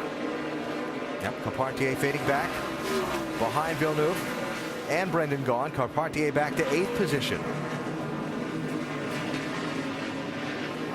Watching the lap times out there, Robbie Gordon, Carl Edwards, very close to the same speed. But Villeneuve every now and then lays out a real fast lap. Just got to put them all together. This is for 9th position. Max Pappas has just gotten around Colin Brown. Pappas 33, Brown 16. There's Jason Leffler and the championship leader Brad Keselowski and Joey Logano back in this group. Logano up to 13th after taking some damage in a restart incident earlier in the race back at lap number 10. Tell you what, just about every single one of these cars have got some type of damage on them. See the left front of Max Pappas' car, a little damage there. Oh, the lead. Inside. At the hairpin, new leader, Carl Edwards. Well, it said earlier today, he's no slouch on these road courses. Won 2 of the last 3. I think that's an understatement. I think he's just one of the best. He's learned how to race with these guys and beat them. I mean, just you got to think Boris said's got to be rethinking how he taught him how to do this. He watches him drive away. So replay coming down to turn 10. Nice move. Hard to make that work, interesting. Yeah, it is. It is very hard, but it's a pretty good job out of Robbie Gordon, not trying to cut him off and guard that position, because he knows right now that Carl Edwards has caught him. He's got the fastest car. Robbie just needs to log laps right now. He's come from the back to the front. He's done a good job. So Carl Edwards is the new leader of the NAPA 200 at Montreal. 29 of 74 laps complete. Coverage of Major League Baseball continues on ESPN tonight and tomorrow night. Huge American League East game tonight as the Red Sox take on Tampa Bay down in Tampa. Sox 5.5 games behind the Rays and Yanks in the American League East and wild card races. Then on Monday Night Baseball, the National League East at 7 Eastern, David Wright and the Mets against Jason Hayward and the Braves. Big games with playoff implications in both games, available on ESPN3.com. Brad Coleman is just leaving pit road after repairs to the 18 car from one of the most bizarre things we've probably seen in a little while at a road course. It's very bizarre. Watch as he tries to overtake the 16 at Colin Braun. That gets a rear bumper bar jammed in his brake rotor and his left front tire. Locks it up. That's the first time I've ever seen that. Looks like he's got a spear stuck in that thing. And now look at this. Left front tire completely locked up because of the bar. Has to drag the thing all the way back to pit road. Unbelievable. Just when you thought you'd seen it all. So Coleman is back on track and is in 32nd position, a lap down after those repairs. Carl Edwards, the race leader, has moved out to a 2nd and 4/10 gap right there on Robbie Gordon, but look who's beginning to track him down. And hello, he's made up about a second in the last 2 laps on these cars. On Carl Edwards' lead, he was actually 4.4 behind 2 laps ago. Behind them for 4th place, the 32 of Villeneuve, looking to get by Boris Said to pick up that spot and stay in contact with Ambrose.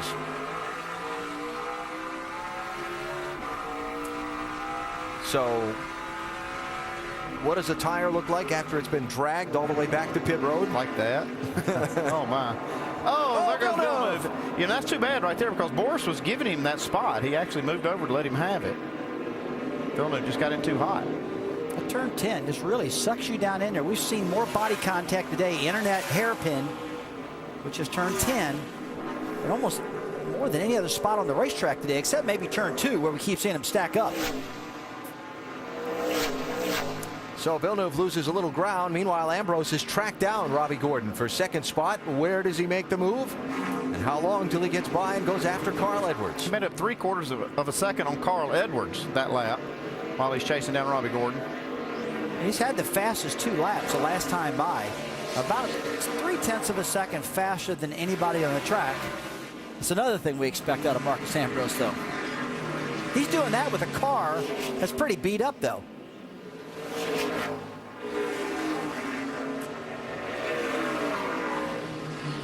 Edwards around Look some at lap Ambrose. traffic, and here's the move. Man, I'm telling you, that guy's incredible. You know, man, he just knows what he wants in his car. He knows what he needs to do to make that thing handle where it needs to handle for him. I've seen him do this in different types of cars, and cars in our eyes that really aren't great cars sometimes, but he gets it done. Wondering if the 32 maybe flat spotted those tires in this little moment down in turn 10. Saw Boris, he kind of moved over to give him this lane. It's like he just wheel hopped it or locked the rear wheels up just a little bit getting in the corner. I think he'll be all right. I don't think he flat spotted any tires there because they were all rolling. This is kind of the part of the race where you would expect some rear wheel hop when these guys are driving them hard, trying to overtake each other under braking. If you don't get that technique right, you get into that wheel hop. We hear that a lot in these road courses. See the leaders overtaking Mike Bliss in that 40 car. He was on pit road for a stop not that long ago. So a little different strategy there for Bliss has set him back in the pack. As Ambrose drives away from Robbie Gordon in the 07 and tries to close in on Carl Edwards for the lead. He's 2 seconds behind him right now and closing. And closing fast. Yeah, he's coming quick. Try again. I think Ambrose is more running away from Villeneuve than he is trying to catch Carl Edwards because he's catching Edwards really quick. I think he's really worried about this 32 car. If you're the 32, if you're Trent Owens, his crew chief, now you got to go up, Boris, up over the curbs, squealing tires, got away with it. Now you got to be thinking about strategy and what you might do to get ahead of that 47 again, because obviously he's got a faster car for the moment. Oh, you want to make that last pit. Oh, goodness contact. gracious. Racing for 5th. Well, I'll say Boris didn't deserve that. 4th and 5th, check that. Boris goes around. Villeneuve continues on. Andy, one thing I noticed about that crash right there, that looks like Villeneuve was all over the brakes, and that car wouldn't stop for him. That's been an issue for this 32 team. See the rear wheels locking up? The rear wheels are starting to lock up. He has lost his front brakes. He hasn't lost them, but they're not efficient any longer. One more replay here. It's like he's on the brakes pretty hard, but just can't get it slowed up. Look at the tire marks, the wheel hopping. Yep. Exactly right. That's what happened. He wheel hopped into the back of Boris, spun Boris. Just watch it one more time. Watch guys. the skid marks coming out from behind the car. You see the dashed lines there. Yep. Well, what's happening is the front brakes are giving. What happens is then the rear brakes kind of take over and start causing these kind of problems. Boy, you can see the car shaking there.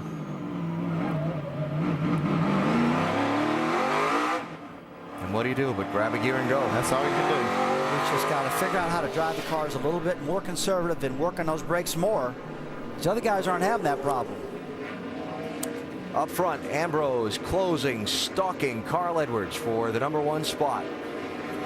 Carl's saying, you got to be kidding me. Here comes this guy again. Can never shake Ambrose.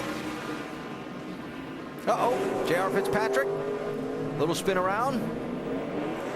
Last corner, we stay green.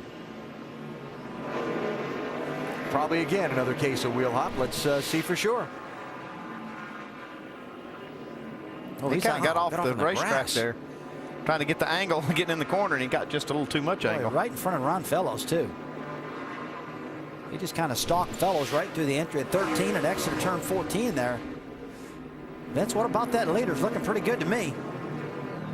As Carl Edwards tries to stay out in front of Marcus Ambrose, and Ambrose is stalking Edwards, talking with his spotters and crew chief about where Ambrose is better on the track and where Carl is better. so he can make sure that he's got his guard up for a potential move. As you see Ambrose taking a look around the outside as they go through the hairpin, but Edwards staying out front. You definitely get the feeling that Ambrose is going to be making his move. He wants to get out front. And one of the keys with Ambrose throughout the course of the weekend, guys, we've talked so much about brakes.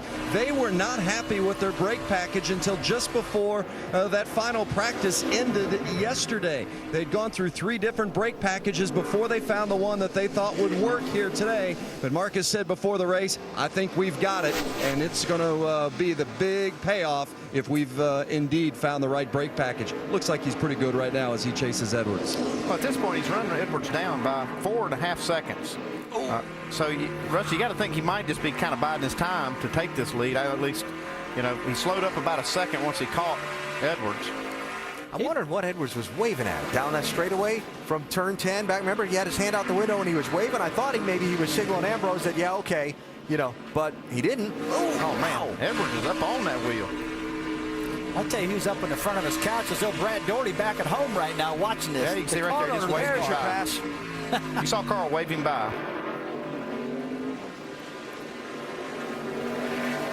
That's what I wasn't sure if that was happening on the last straightaway, but then the pass didn't happen. Oh, when you got somebody chewing on your rear bumper like we saw Ambrose, it's just like when Villeneuve got in the back of Boris said, you don't want to take a chance on his brakes failing behind you, knocking you out of the race.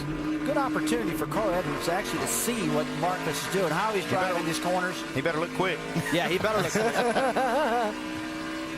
How much he's pulled out on him already. Well, we have seen this movie before with Marcus Ambrose leading this Montreal race, heading into its closing laps. It has not worked out for him every time, including last year when he led all but the final corner. And he got that last turn wrong, and Edwards slipped by him and scored the win. Ambrose back out in front, seeking redemption at Montreal, the race that has eluded him for 3 consecutive years. He has certainly been the dominant driver today, leading 20 of 39 laps, and he's back out in front once more, hoping to get that trophy back from Carl.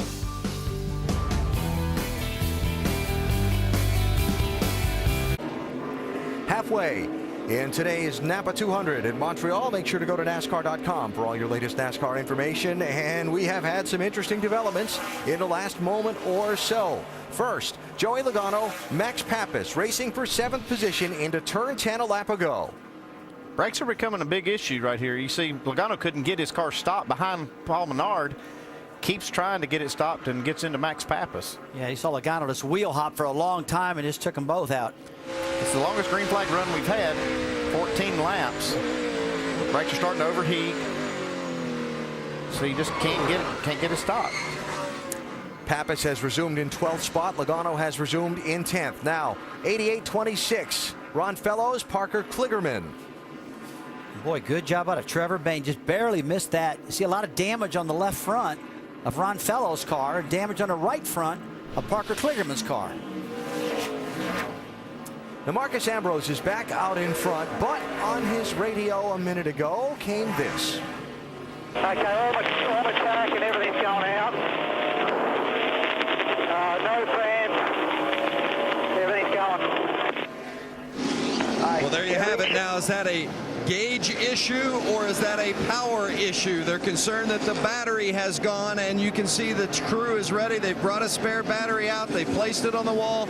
Crew chief Frank Kerr communicating with Marcus about how the car is reacting and handling in regards to the power, whether or not they come in to put that battery and replace it. Boy, Ambrose has had so many dominant runs here, 3 dominant runs in the past, has yet to get the victory. Is this going to keep him from getting it again today? We're about to find out, I think. Well, most of the time it's an alternator issue, probably a wire or something like that. We've seen that happen many, many times this year. That battery is just a place to store the energy, and so the only thing they can do if the alternator's not working is just put another battery in there that's charged up and see if it'll make it. But if he really doesn't have any volts left, he won't be running much longer.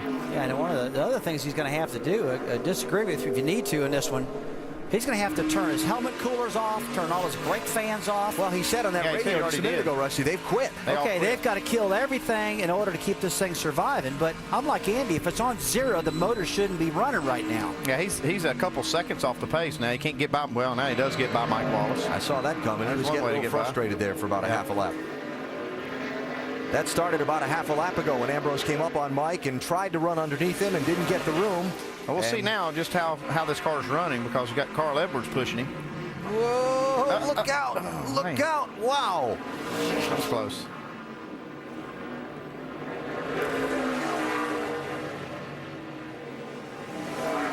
I tell you, the NASCAR boys have at it. These boys are using that up. I want to point out that right now, Jacques Villeneuve is the fastest car on the racetrack while these cars are racing each other by quite a bit. But he's in 4th place, and he's 7 seconds behind this. So a lot of things to factor in. Let's talk about the electrical thing for Ambrose for just a minute. If he's turned off all the brake fans, or they just quit working, which was my interpretation of the radio we heard, that's a problem. Yes, I agree. That's a problem. They got one more pit stop coming up. Everyone does. When is a question. And does Ambrose really finally get a break? Or, I mean, as much as these cars have been knocked around and bounced over these curbs, it wouldn't be a surprise, Andy, if a little wire fell off an alternator and caused them an electrical problem. See the crew here trying to strategize on what they're going to do to try to fix this problem. We'll keep an eye on it. Ambrose leading for now at Montreal. Just a second ago at Circuit Gilles Villeneuve, the lead changed hands. Marcus Ambrose, remember, reporting the voltage problems on that 47 car, and on the long straightaway where power's at a premium, he loses the lead to Carl Edwards. That's going to get worse too as this thing goes on. He'll be lucky to get in the pits and get this battery changed. Able to keep up with the car right now, though. If he can go a few more laps, he'll be in the window for that last pit stop. Although they're going to have to spend a lot of time on pit road changing that battery. Andy, he mentioned, he said, while you're at it, repair this carburetor. But like you said earlier, while we were in break, the ignition's probably so weak it's missing. Yeah, what's happening is when those volts go down, those plugs start to not fire right, and it makes him probably think he's got a carburetor issue. There you go. So Edwards out in front. You see, Carl Edwards just drives away from him on this long straightaway. And in the tight traffic parts of the course, Ambrose closes back up on him where his road racing prowess shows most. Closing quickly. Go ahead, Rusty. Yeah, Alan, you're talking about, you know, we question why Marcus Ambrose didn't come down pit road to get this work done. Now he's got to get in this pit window. And Andy, I'm guessing with like 28 to go or 30 to go, he'll be hitting pit road. Yeah, we've got one in right now, Robbie Gordon, but he's kind of forced in by his strategy. First pit stop among what have been the leaders. Robbie Gordon stopping, 32 laps to go. Most figure that's outside of the fuel window, but if we get a lot of cautions at the end of the race like we had at the beginning of the race, no, it'll be no problem. Mike? And by my calculations, guy, this is the 7th time Robbie Gordon has been on pit road. Team quickly going to work. No adjustments to the chassis, just an air pressure adjustment to the 07 car. Work on the right side is completed as they swing around to the left side. A 4-tire change for Robbie Gordon as they pack it with fuel, and that's been the name of their game all afternoon long, playing that fuel strategy. Yeah, I agree, Mike. Pack it with fuel is the name of that game. So we'll see how that shakes out for Robbie Gordon and where he resumes in line on the racetrack, how far behind the leaders. Yeah, it makes you feel good when I say pack it full of fuel. It only holds a certain amount. Yeah. You can't pack it. It's just going to hold what it'll hold. And all right, try to make it last. We'll change the terminology of 20 years of racing. Don't leave any out.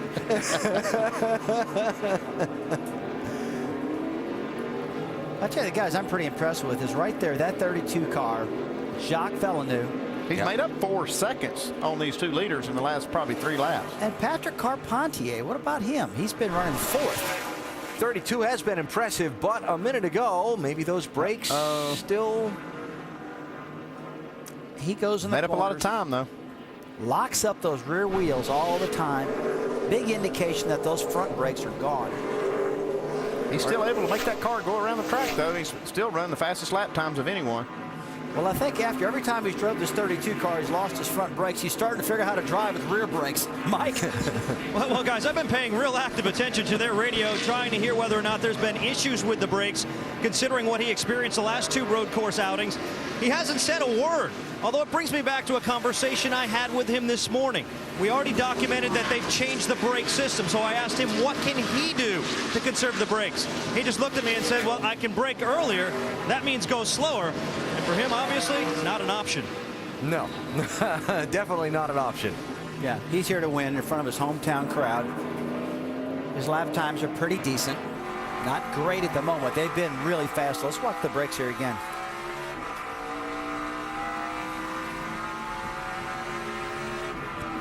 Man, Look at him hammer that brake pedal.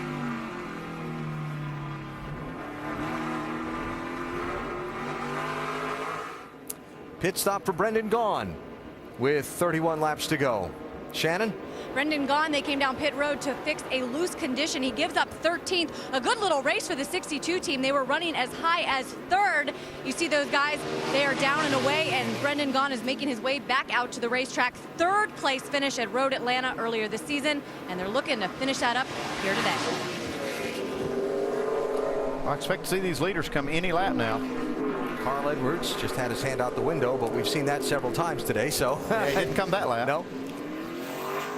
Over the curb, Ambrose stays on track, as well as does Villeneuve, who's closing quickly on Ambrose for 2nd spot. 31 to go, pit stops upcoming. And pull out those fenders as well. They were looking to replace that battery, is also haven't done it yet. They are repairing they are making that battery change now on the right side. You see, as Ambrose had indicated, he had lost power in the car. They knew they were going to have to take this hit from a time perspective, and crew chief Frank Kerr had asked him if he could stay out a little bit longer, and Marcus said absolutely not. I got to come this lap. They'd hoped to stay out a few more laps, not able to do it, so Ambrose comes in to make that change that's going to cost him dearly. Losing time on pit lane. Can he stay on the lead lap? As Villeneuve comes around to the straightaway leading up to pit entry. Come on, Gary. Will the 32 stop this time? Yes. Leader Jacques Villeneuve comes to pit road.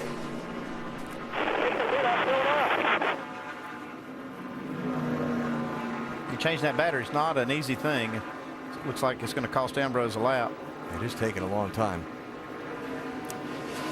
So, Mike, here is Villeneuve pitting from the lead. And he's been silent and focused on the radio. Very happy with his race car as he rolls down pit road. Not expecting any major adjustments, just 4 tires and fuel on the 32 car. The team goes over the wall, working on the right side. Immediately, they'll pull away a tear off, and they begin their work, packing this car with fuel. Villeneuve very happy. They don't want him to. He doesn't want them to do anything to change it. So far, a very clean pit stop. They complete their left side work, drop him off the jacks, and Villeneuve is away in 17.1 seconds. While Marcus Ambrose still sits on pit road. That's too bad. It took a lot longer to change this battery than I ever thought it would. I thought that maybe might be about a 45-second change, something like that, but no way. Something's gone wrong there on the work on the 47 car. We'll try and follow up when they're done. Right, this is the lead. Yeah, it's a new battle for the lead right here with the 22 and 33. Brad Keselowski, Max Pappas, not yet come to pit road. Keselowski leading the lap, helping his 22 team. Remember that owner's points race we talked about with the Joe Gibbs Racing effort. And still, they wait. Andy, that's hard to believe it's taken that long to change a battery. Yeah, I know. They should have been able to change that a lot quicker than that. I don't know what kind of problems they're running into. Wow, talk about heartbreaking. Again in Montreal for Ambrose. He's gonna have a complex about this city. Brad Keselowski pulling drivers left to go to pit road, so that'll put Max Pappas into the lead. Final scheduled stop. So Pappas out in front. And Keselowski coming to the attention of the Penske Racing team. Joey Logano also on pit road. Mike? And Keselowski initially throughout the course of the day said the car was really loose. Well, it became a little bit tighter as the runs wore on and the racetrack heated up, which isn't always the case, but he feels pretty happy with the race car right now. No major adjustments, 4 tires and fuel for the 22. Keselowski, who came into this race admitting that this is not the style of racing he feels most comfortable with, although his stats contradict that. A couple of top 5 so far in the road course races this year. Looking for another one here today. So on track, there are 4 drivers who have not yet pitted. Pappas, Leffler, Fitzpatrick, and Bain in this round of stops. Ambrose has rejoined the race. He's showing back in 30th position. And a couple laps down to the race lead, although that'll cycle a little bit. It might cycle as stops finish. He can be 1 lap down. Vince?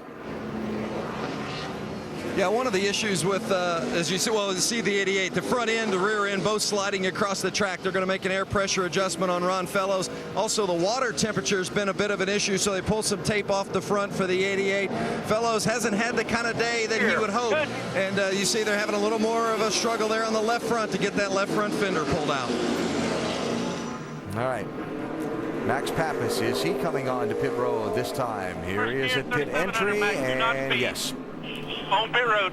So Pappas will give up the top spot to pit here as he completes the 48th lap of the race. Jason Leffler also in. That leaves J.R. Fitzpatrick and Trevor Bayne to pit before the lead would cycle back around to Carl Edwards.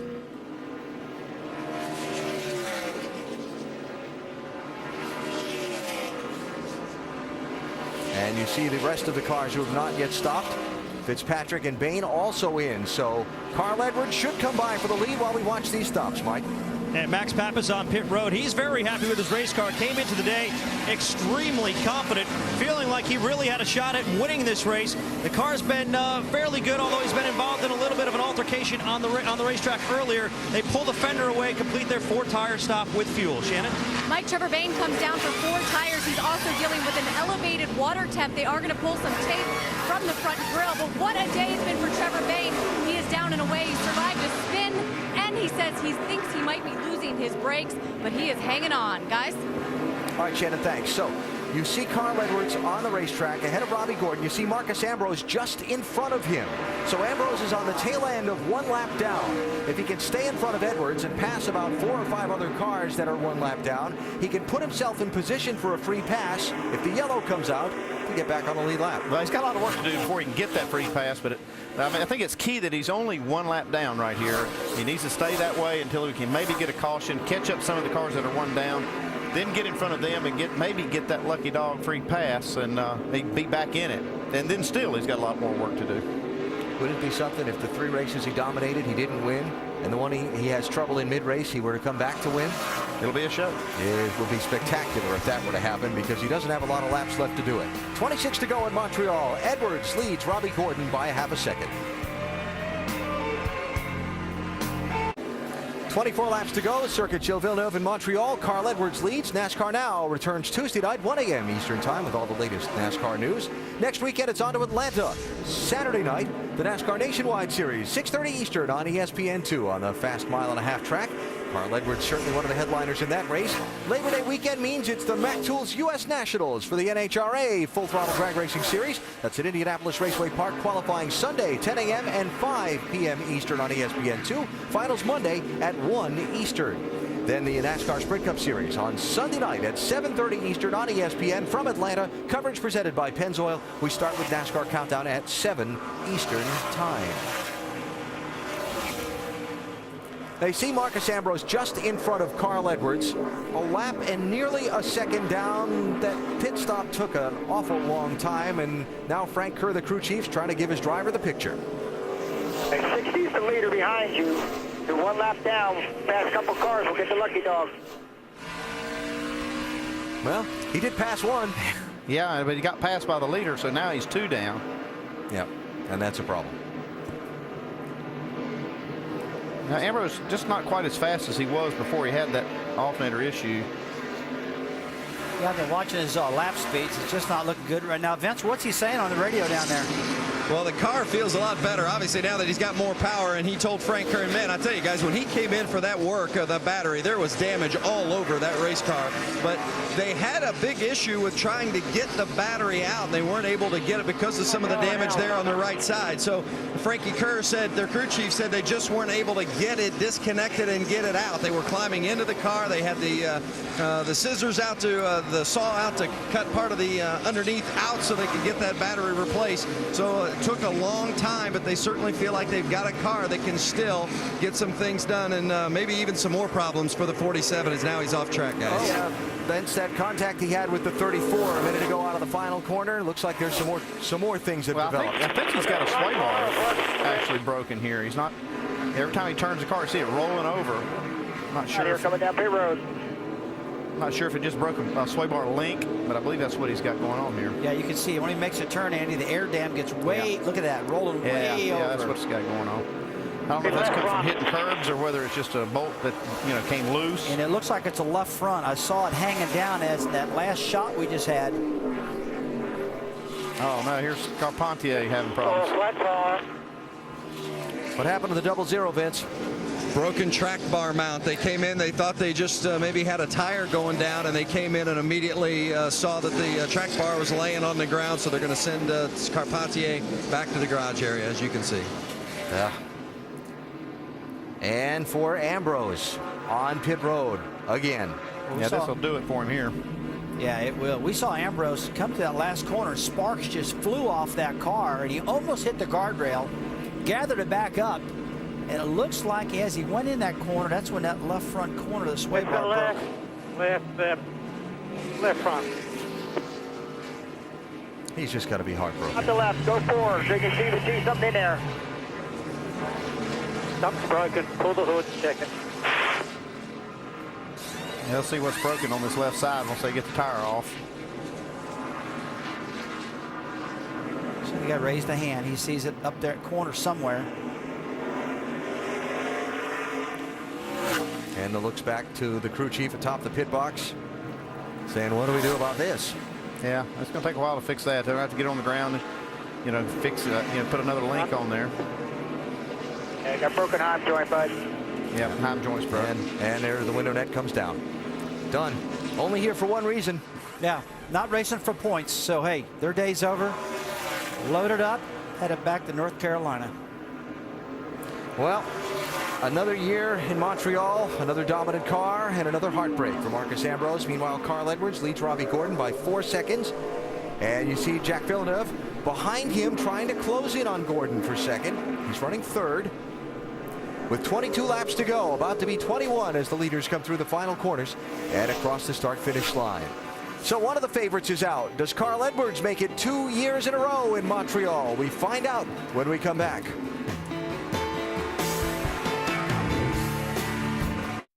Circuit Gilles Villeneuve in Montreal on a beautiful Sunday afternoon in late August for the NASCAR Nationwide Series, making its once-a-year stop at this 2.7-mile track. Our 5-hour energy rapid recap now to catch you up on what's happened so far. It's been eventful. First little renewal of a team rivalry. Yeah, Brad Coleman gets in the left rear quarter panel of Brad Keselowski, kind of knocks him sideways, doesn't spin, but gets a little mad. Little greetings between the two teams racing for the Owners' Championship. 5-car stack up on one of the tight parts of the course back at lap number 12. Wrinkled up a few fenders. Yeah, even Robbie Gordon got involved in this one. He's running second right now. That is Joe Nemechek sideways across the racetrack, and they were all piling in. It's been an interesting day for Jack Villeneuve, the local favorite. He's run well. He's knocked fenders for the lead. He's had some brake issues, knocked Morissette around, and right now he's running third. I kind of wonder if he's got enough brakes left to get to the finish. And what can you say about Marcus Ambrose? But dominant and doesn't win in Montreal again. God, just got to be so heartbroken. He's had a dominant car, like you said, battery problems. Now a left front rod in on the sway bar failed. There's a lot of problems with this number 47 car with pieces and parts. It's all about the details, though. It's been real fast, though, Andy. A fast car. Yeah, he has been fast, but this car really let him down today.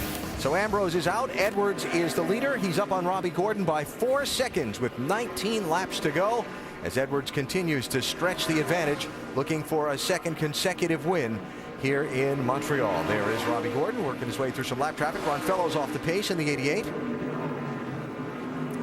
Come in and stop, show them there ain't no oil running out of it, and we'll go back out.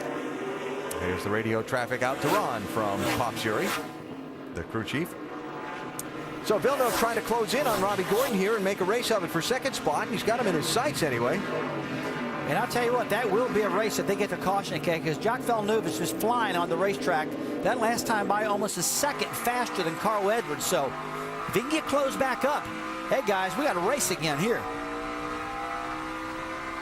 Mike? Well, guys, you want to know how competitive Villeneuve is? Well, recently, just after that last round of pit stops, he radioed into Trent Owen asking how fast is the leader. Trent Owen's response was 43.5. The very next lap, Villeneuve turned it up, 42.9. His last lap, 42.6. a full second faster than the leader. Villeneuve is definitely coming, guys. Well, they're not lying to him, Mike, because that's what we're seeing up here in the booth in our timing device also. So he is getting it done right now. I talked to Jason Leffler before the race and just talking about their team, you know, how much that Villeneuve has helped them, and he said it's a tremendous amount with the car, but he's also helped him in how he drives the car. But he did talk about the brakes, and he said that if he would take it easy on the brakes and try to make, you know, where it didn't abuse them, it cost him about a second a lap on the track. So, you know, Villeneuve could have been trying to save some brakes there for a few laps and then finally turn the wick back up to see what he can run. Little off-course excursion for Brendan Gaughan, and back on. Brendan back in 13th spot and losing a couple there. Yeah, wheel hop. See that? Another classic case of that. Those rear tires lock up and around he goes. 2.5 loop. Yeah. And continuing on again, Brendan falling back now to 15th position. A couple of cars getting by him while he was getting it turned back in the right direction. So, Marcus Ambrose out. Vince?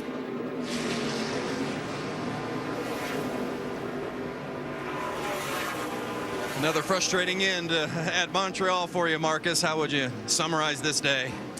Well, you can't say we didn't give it a shot. You know, we had the fastest car out there, but we had a alternator or a battery lay down on us. And had to turn all the fans off for the brakes and for me, and for the engine, everything got really hot, and we held the lead for a while, but the engine was getting worse and worse. Eventually it just quit running completely, and we had to come in, change the battery, then we broke some of the left front suspension. So bad day for us, but we're still proud of it. You know, little Debbie came on board. I'm trying to get into victory lane. We're trying everything we can, but it's just not working out for us. Had some great battles out there today. How would you characterize the racing that you went through at times? Yeah, it was cracker. You know, it was really good fun, and racing against Jacques and Carl, I mean, they're the best in the business, and just a real thrill to be out there. It's just a shame we couldn't close it off. Alan. All right, Vince. Heartbreak again in Montreal for Marcus Ambrose, but they sure knew he was here. That's for sure. Edwards up on Robbie Gordon by 6 seconds, 17 laps to go. Carl trying to be the road course king again today in Canada.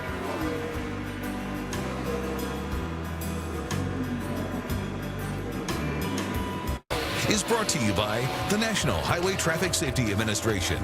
Drive drunk and you will be arrested. Drunk driving over the limit under arrest. And Verizon. The signal is yours. Wield it to transmit anything you want. Verizon. Little footwork from Max Pappas running in 4th position, and under pressure from Paul Menard for that spot as we come back to Circuit Gilles Villeneuve in Montreal. 15 laps to go for the race leaders. And you are looking at Brad Keselowski also in that group in 6th position. Yeah, you see Brad Keselowski has his hand out the window trying to pull in some cool air. Guys, I didn't notice. Run. Did you notice, Andy, that his left front's tore up that bad in the 22 car? Yeah, he got into the left rear, or actually into the right rear of a car down the hairpin. I don't remember who it was, but that's what caused that damage. Well, look at that. I think it was Joe Nemechek, maybe. Yeah, he's got some damage, pretty heavy damage there, but I can see him putting his hand out the window trying to get some cool air. Yeah, that was a few laps ago down at the hairpin when Keselowski got into Nemechek, so he stayed on the racetrack. We're not seeing any heavy smoke, but that tire sure does look like it's laid over heavily, doesn't it? Well, Max Pappas was able to pass him, and Paul Menard also passed him, I believe. You know, Alan, you were talking earlier in a broadcast about these cars. After this race is over, every one of these cars now is obsolete. The brand new car for the Nationwide Series will be run on the road courses next year. So this is the last race. They can be used in the K&N East and West Series. They can be used in ARCA a little bit, but not Nationwide no more. Keselowski after Paul Menard for 5th place. Down to the hairpin. That is not the right spot on the track to make the pass on that outside lane. Mentioned where the 22 got that damage. This was a few laps ago. In that same corner they just went through, you can see right here he tries to get under Joe Nemechek. I got to feel like Joe Nemechek didn't know he was there. Kind of turned down a little bit, and Brad was committed. You know, Rusty, thinking about what you're just saying about how the next generation car replaces these for next year, and this is the last race that these cars will be used because there are no more road course races this season. From the looks of a lot of them, it's a good thing. Is there anybody that's got straight fenders on it? I don't think anybody does not have damage. Every one of these cars are tore up in different corners, and some of them are just flat tore up to smithereens. and are still running fast. I mean, I looked at Max Pappas's car. It came by all beat up, but still running good. And even Carl Edwards' car is tore up, and it's still running good. All right, let's look at some of the front runners. You've got Carl Edwards out in front of the race. He's about to take the tally for most laps led in the day from Marcus Ambrose. There's the gap back to the race for second and third. Robbie Gordon 07, Jack Villeneuve in 32 in third. Then you've got Max Pappas, who's a considerable distance behind. He's almost 20 seconds behind Villeneuve in fourth place. So we'll wait for a minute for Max. That music they play, waiting on hold. That looks like no, maybe the 12 car. Wait on. That's actually there he Justin Allgaier. There comes Max. Yep. He has the fastest lap on the board last lap. There's Max back in fourth. You've got Menard and Keselowski racing for fifth and sixth behind him. And there's the race with Keselowski trying to make that move to the inside. In fact, Paul actually got in there a little too hot. Ran out of brakes trying to defend the spot. So Keselowski to fifth, Menard sixth. Then another chunk of track back, some 17 seconds. You get back to Boris Said, who runs in the seventh position in the 09 car. He'll come into the picture in just a minute. It's only 14 cars left on the lead lap in this thing. That's Boris. And very seldom do you see that. Only 14 cars on the lead lap on a track this big, but a lot of damage on these cars. They're all running different speeds. And a long green flag run, too, Rusty, through a set of pit stops. Absolutely. Boris, remember, got bumped by Villeneuve when they were racing for a spot earlier. There's Jason Leffler. Good, solid starting spot for the 38 today in sixth position, and he's running in eighth right now.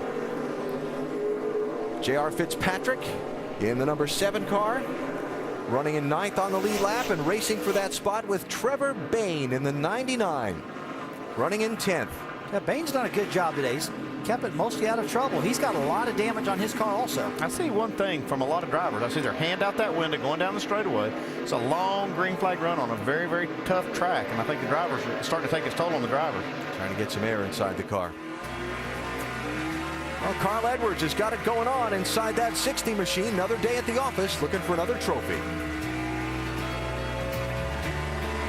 To go in Montreal with Carl Edwards in search of a victory here today north of the border. Very important American League East game down in Florida tonight as the Red Sox visit the Rays on ESPN's Sunday Night Baseball. 5.5 games back in the rubber game of this series are the Red Sox behind the Rays and the Yankees. Also on ESPN's Monday Night Baseball, important National League East game. It's David Wright of the Mets facing Jason Hayward and the Braves. That one at 7 Eastern time. Both games available on ESPN3.com. While Edwards continues to lead, one of the lead lap cars is on pit road with some troubles. Shannon? Right now over the radio, they are saying the right side track bar is rubbing on the tire. So they are going to try to fix that and hopefully get him back out. He's having such a great run, guys, especially with that third place finish at Road America. They had a lot of hopes coming into this race. Right now, it does not look good for that 62 team. Vince? Well, the leader is not having any issues whatsoever. Carl Edwards says the car feels good. Crew Chief Drew Blickensderfer continues to give him his lap times and tell him that everything is A-OK. The biggest problem Edwards has had this weekend came on Friday when a security guard wouldn't let him in the track because Carl didn't have his parking pass for his passenger car. Only when fans started shouting Edwards' name and asking for autographs did the security guard believe that Edwards was a driver and agree to let him in. Carl said other than that, it's been a great weekend. As far as the fuel is concerned, they seem to be just fine there too. They say, Blickensderfer just a moment ago told Carl, we should be one to the good, but maybe save when you can. Alan? So Edwards and his team talking on the radio about the various situations developing at the end of the race. 0-7 in second, 5.2 back, pitted 3 laps before us.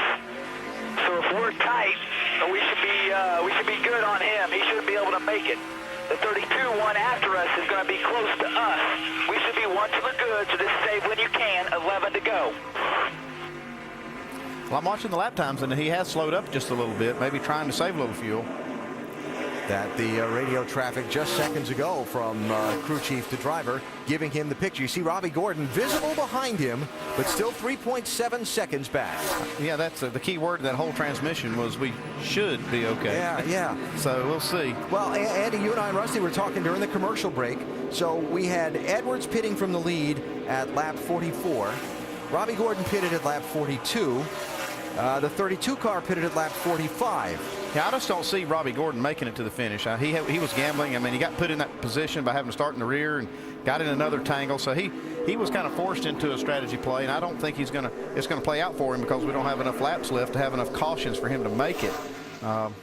But, you know, I don't know about Edwards or Villeneuve. They could possibly make it to the finish, but it's going to be close. Wow, 32 cars sliding. He's not saving any fuel. No, he's not. I don't think he knows that. I don't think he knows that speed. I think Villeneuve only knows one speed, and that's win.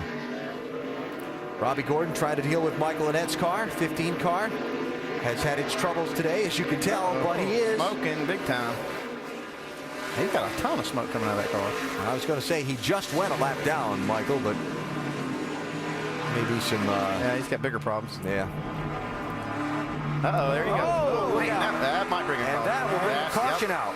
That's going to be something everybody's looking for. There is a full course caution, which probably takes the fuel out of the equation. At least for a couple guys. I'm not sure it does for Robbie Gordon. I don't know if we've got enough laps left for him to save enough fuel.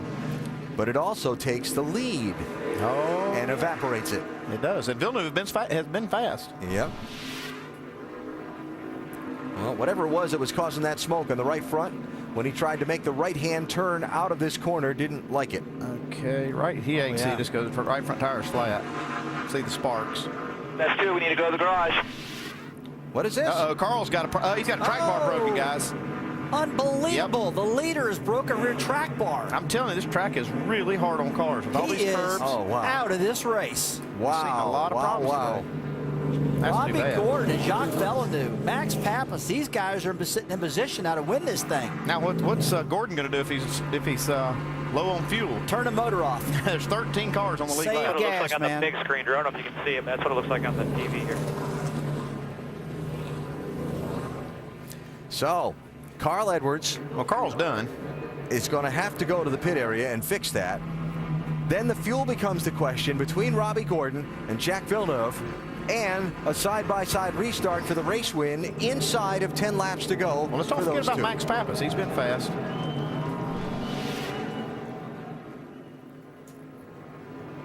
Yeah, right there's where it was already broke when he got in that corner.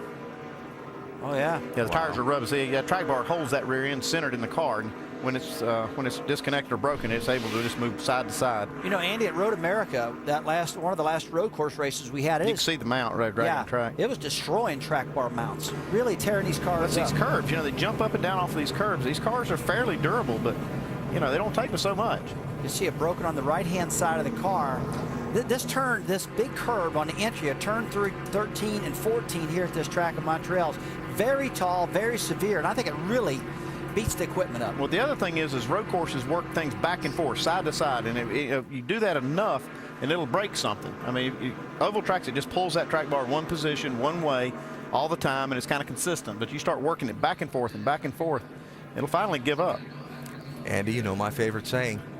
You never know what's going to happen in these races till the finish. You still That's don't. right. We've had bizarre finishes to these races. Now we've got 13 cars on the lead lap at this point. Do you stop if you're 32? Do you stop if you're 07? Well, I would have stopped if I was Robbie Gordon. Oh, Here comes Villeneuve. Why would Villeneuve pit, though, Andy? Well, they may not be able to make it. He pitted on lap 46. That should be plenty of fuel to make it. This puts Max Pappas in a fantastic position with Brad Keselowski. Maybe the fresh tires. Robbie Gordon is going to be on the edge. Mike? Well, they've been talking about fuel for a good 10-15 laps or so, asking Villeneuve to be very smooth and conserve a little bit. So they're going to come down here, they're going to bolt on 4 new Goodyears and take on about 5 gallons of fuel. That was the instruction from Trent Owen. They don't need a full fuel load, they just need enough to get to the checkers and keep this car as light as possible. They are working on the left side of the car now, completing their tire change. Villeneuve extremely happy with the way the car's been handling, but obviously there were some concerns about fuel. We'll see what happens. So of the 13 cars that are on the lead lap, 7 stayed on the racetrack, 6 came down pit road. So Villeneuve, being first off pit lane, is going to be back 7th in line for the restart.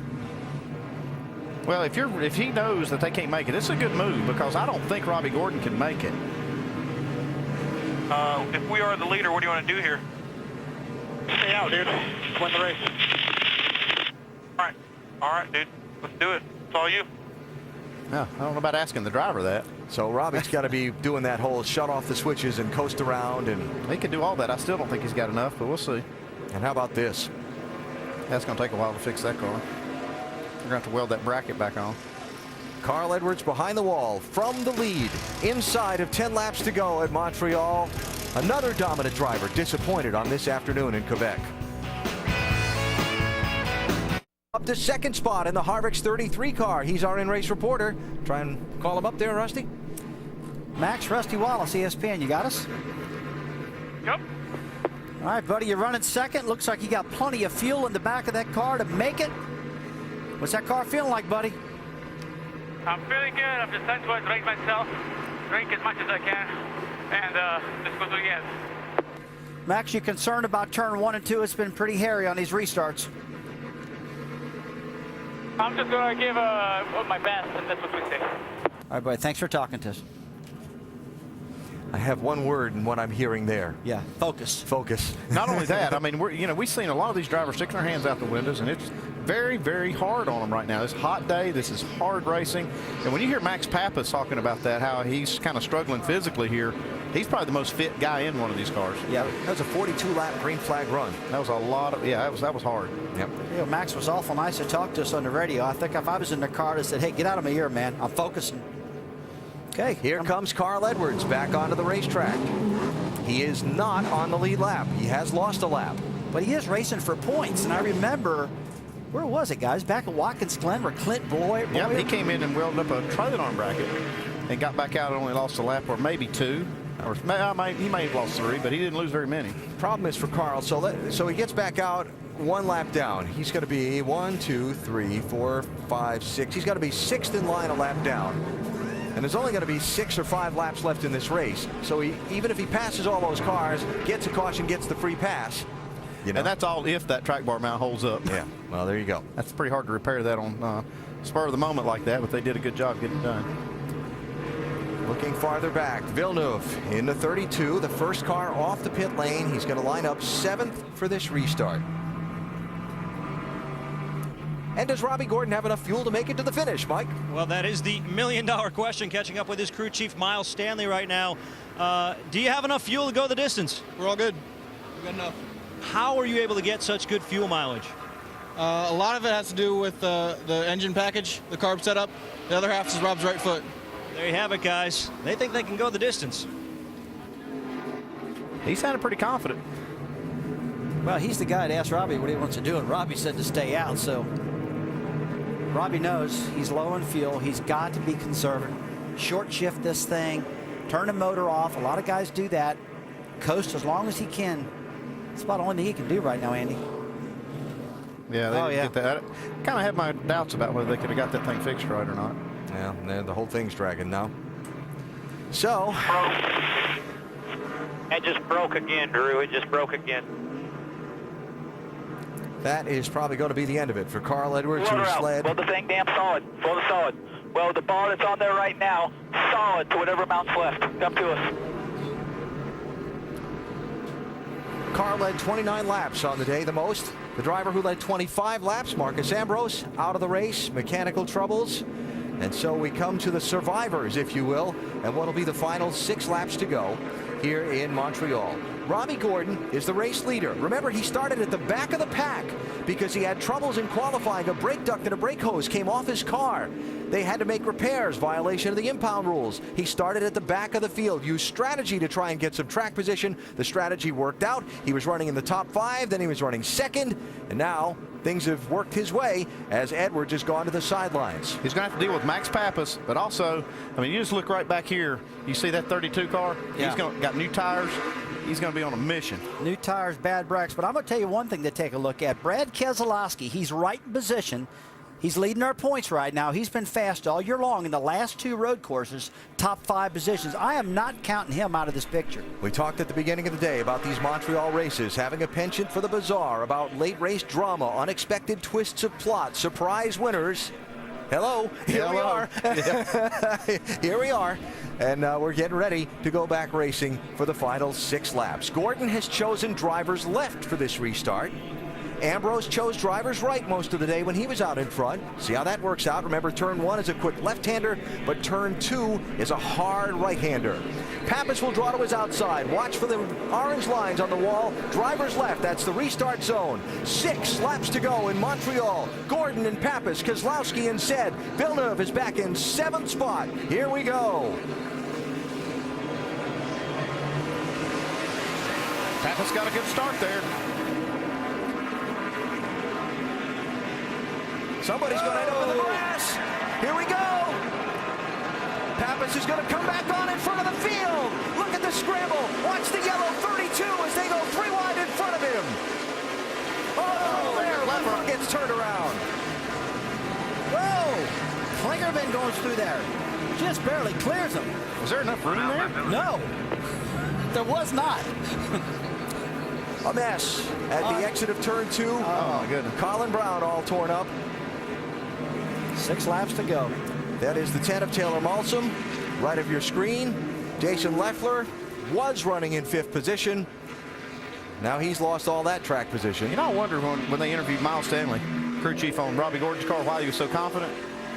Now I know. This. He knew this was going to happen. This is helping him. He didn't think they were going to get many green flag laps left here. Making fuel now, aren't they, Andy? Well, let's go back and look at that restart. First of all, watch the 33 and the 07 and see how Pappas came back on the track in the middle of this thing. Well, Max does a great job right here. He kind of anticipates his start, gets a little advantage getting into the first turn. Robbie kind of gets loose, forces him off the track. The first 3 cars through the grass. Oh, my goodness. What a mess. Yeah. Boris gets going. Keselowski was the real loser in that, and the contact was Villeneuve into Jason Leffler. They're teammates, aren't they? Watch this. Well, Bain into Villeneuve first, and then Villeneuve into Leffler. Okay. Well, they're all Toyotas at least. Wow. Clunk, bang, man, you see right fenders. here. Oh, man, wow. Bang gets hammered. Look at Kligerman right here. Oh, man. And Brad Coleman. So did Coleman. Man, they both hit the wall there. Yep. That's concrete. It doesn't give. No. But neither does Villeneuve. He flat turned. This is not funny. I know it's not funny, but I'm telling you what, there is no sheet metal left out there. They better be happy. This is the last race for these cars. Justin Allgaier.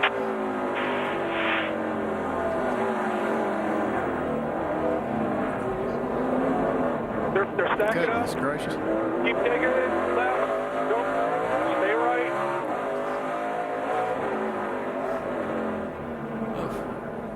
Look at Kligerman. Well, I've had these spotters before, Andy, say, go right, go left. Oh, heck, just stop. All right. Colin Brown's car is destroyed here. They're going to have to pick it up. Man alive, look at the carnage. So, how did that all shake out? Well, Gordon hung on to the lead. Boris Said is showing 2nd. Pappas 3rd. And there's Villeneuve in 4th. New tires? Bizarre twists of plot, dramatic endings. One of the other things we talked about on Countdown, the hometown hero. And what this place would be like if he were to find a way to squeeze through and win this thing. He does have fresh tires, Andy, and fuel isn't a question for him. So I like his chances here. If they can get some green flag racing. Still got to make it through 1 and 2.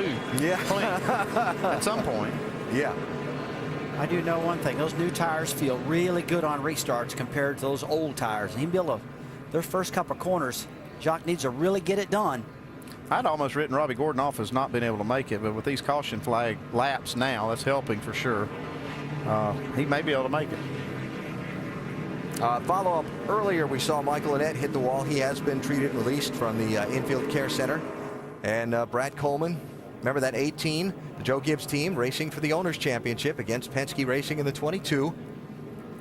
And Keselowski right now showing 5th on the racetrack. Coleman on pit lane, still showing in 17th position. And Carl Edwards again repairs to the track bar on that 60 car. Right now he still shows an 18th spot. That's how many cars have been beaten up and knocked around in this race. All right, Mike. And catching up now with Ernie Cope, crew chief for Max Pappas. And here at Montreal, the concerns are usually two things: brakes and fuel. What are your concerns right now? Right now, we're good on gas and brakes. He's been taking care of his stuff pretty good. Biggest thing I'm worried about is that 07. He just didn't turn down there, run us off the racetrack. We'll get him though. We get at least 3 laps. We're 2 seconds quicker than he is. We'll get him. Did that hurt the race car at all? No, it didn't hurt the race car at all. Just I don't know. We'll just get him. Obviously, guys, a little upset, perhaps a little bit more motivated than they were a few laps ago. Wonder what Kevin Harvick said when he watched that. What about Max Pappas? Same thing Ernie was saying. You guys know these Italians get pretty mad.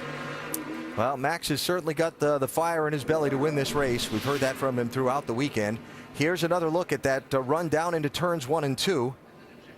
Robbie Gordon, remember, Pappas got ahead of him on the restart, so Robbie was trying to make sure he was even in that corner, and he just ran out of stopping power. Yeah, I think Robbie just overdrove the corner.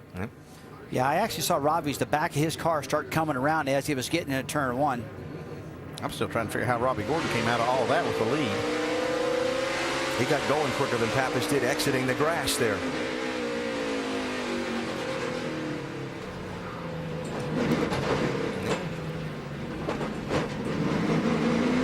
Now watch driver's right. There he goes. Okay, that's how he did it. Just got going out of the grass more quickly. I think that's how this whole running order has been set for the moment. The caution has just been extended by 1 lap because they're having some trouble getting, looks like Taylor Malsom's wrecked race car out of that area between the exit of turn 2 and the hard right-hand turn number 3. So while we wait for these final 4 laps, let's remind you that there's more NASCAR Nationwide Series action upcoming at these speedways for the remainder of the 2010 season. Atlanta next weekend, Richmond, Dover, Kansas, etc. Want to join us at one of those tracks? Check out NASCAR.com/tickets and join us at the races. All good ones. There's no bad ones, is there? No, there are good days and bad days, but no bad races, right? That's exactly right. I saw a lot of good races there. Only one on 2 tires. That sounds like radio traffic from Trent Owens to Jack Villeneuve in the 32. Well, look at these race cars. If you're just tuning in and just joining us, that'll tell you all you need to know about what kind of race it's been. Look at the bent fenders. Look at the wrinkled quarter panels. It has been a rough and rugged race on this road course. We've seen the 2 dominant drivers on the day. Both have mechanical problems. Carl Edwards led 29 laps. He's behind the wall. Marcus Ambrose led 25 laps. He's out of the race. And the end result is that we're going to have it'll be a 3-lap shootout to the finish of this one, barring extended laps for green, white checker finishes. Robbie Gordon, 1 goal in mind for this weekend: revenge at Montreal. Remember this, the first race here, he and Marcus Ambrose tangled, contact there with about 3 laps to go, sent Ambrose spinning around.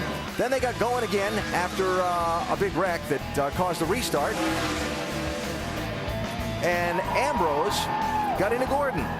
Robbie got going again. He didn't like where NASCAR put him in line. He stayed on the racetrack, stayed as the leader.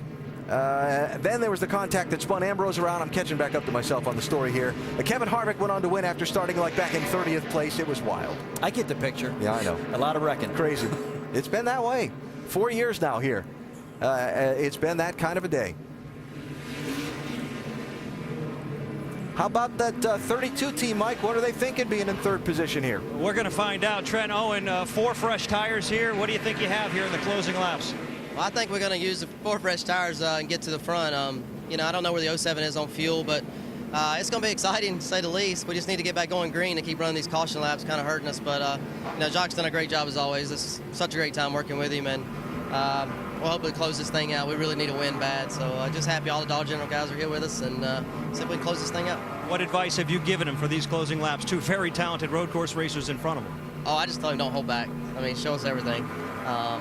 It doesn't matter if we finish 3rd, 4th, or 5th right now. We want to win, so he's going to do all he can to get to the front. And Jacques Villeneuve not holding back. Well, that could be exciting, Alan. Yeah, I think so.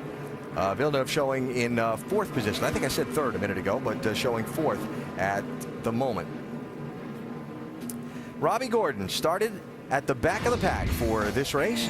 After troubles in qualifying, he stopped in this race about 5 times before we ever really got going, topping off the fuel on a series of early caution flags to try and find a strategy that would be different than everyone else. Yep. This kind of changed it up a little bit, though. He got in this wreck. Big bottle up there. So he gets hammered from behind by Ricky Stenhouse.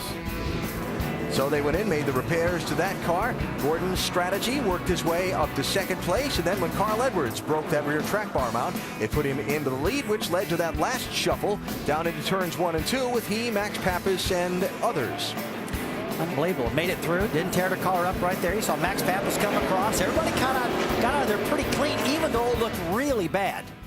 You know, Alan, one thing I've been wanting to talk about with Robbie Gordon's car, I was down there talking to him and found out that the 07 car and the 47 car of Marcus Ambrose, those cars are basically built identical by the same guy.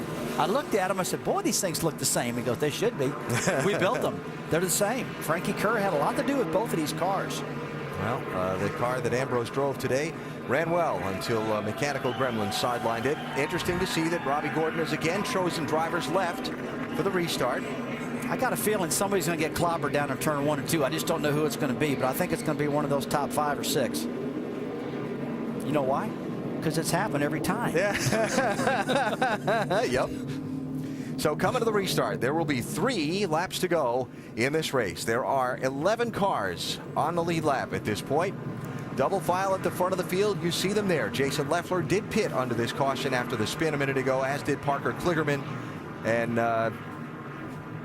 they got some repairs made after getting shoved around in that last little scrum off turn number 2.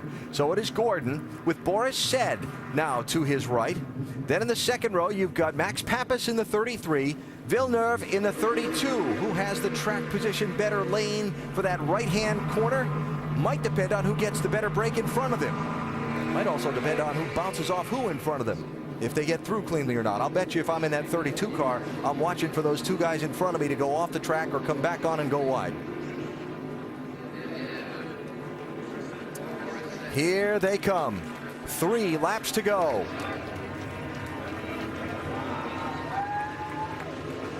What's it going to be this time in Montreal? Boy, Gordon got through the gearbox really good there. And Villeneuve did not get a very good restart, but he runs deep into the corner. Deep into the corner.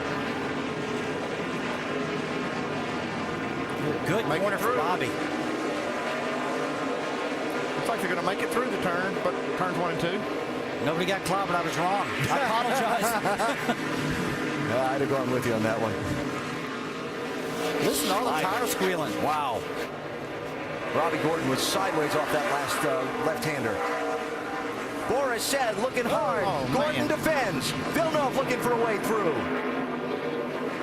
And Max Pappas just stalking right there in that 33 car.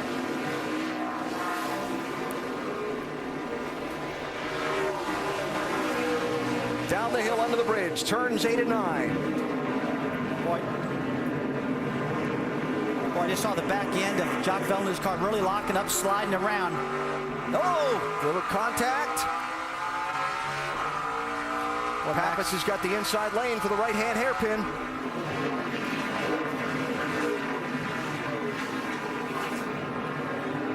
No, couldn't make it work. Pappas slides around. Watch Keselowski try to go through. See the red light on. Oh, you see the 22 car right there. He's got his red light on inside the car. That's for rain. It's inadvertently turned on, I'm sure.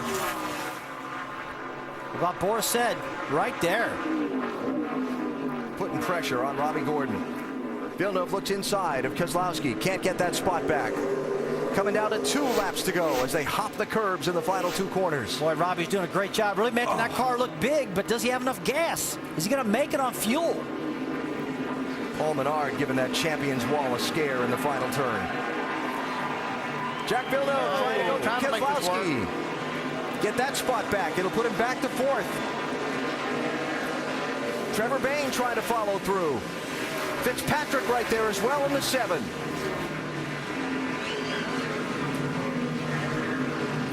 Big smoker on the front straightaway. It's Jason Leffler. We'll see if he's able to get Bayne in the wall. Hard hit for Bayne. Wrecked me, Jerry. They wrecked. Yeah, 7 wrecked him. There is Leffler. Oh, goodness. Everywhere. Oh, goodness. Yeah, 2 to go, and the track's oiled down. Get off at turn 3. Get off at turn 3. Turn 3. Get off the track. On turn 3.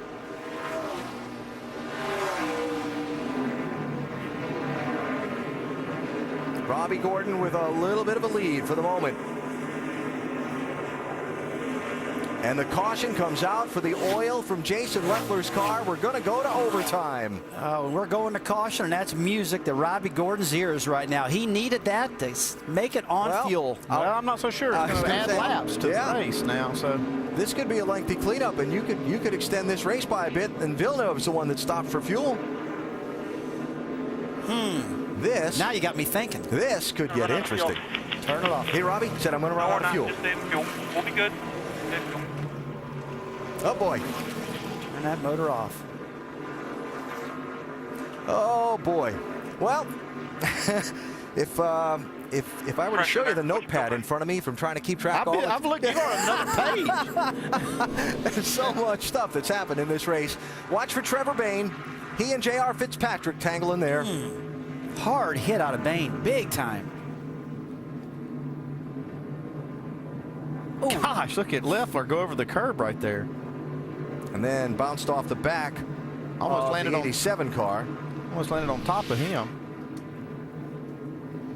And so Leffler's top 10 potential for the day will come to an end sitting alongside the wall at the exit of turn number 2. So, Mike, you're in the 32 pit. What's happening? Well, I think you hit on something there, Alan. As soon as that caution flag waved, everybody on the 32 pit box started to clap. They're hoping for a long caution here, too, thinking that maybe that'll run the fuel cell dry of Robbie Gordon and enable them to capitalize and maybe go to victory today. You know, Andy, I remember back when I was running at Pocono, Dale Earnhardt Sr. shoved me around the racetrack all the way around. I did win the race, but I was really low on fuel. I had the motor turned off, and Dale shoved me around onto the white flag lap. Boy, that was nice of him. Yeah, wasn't it?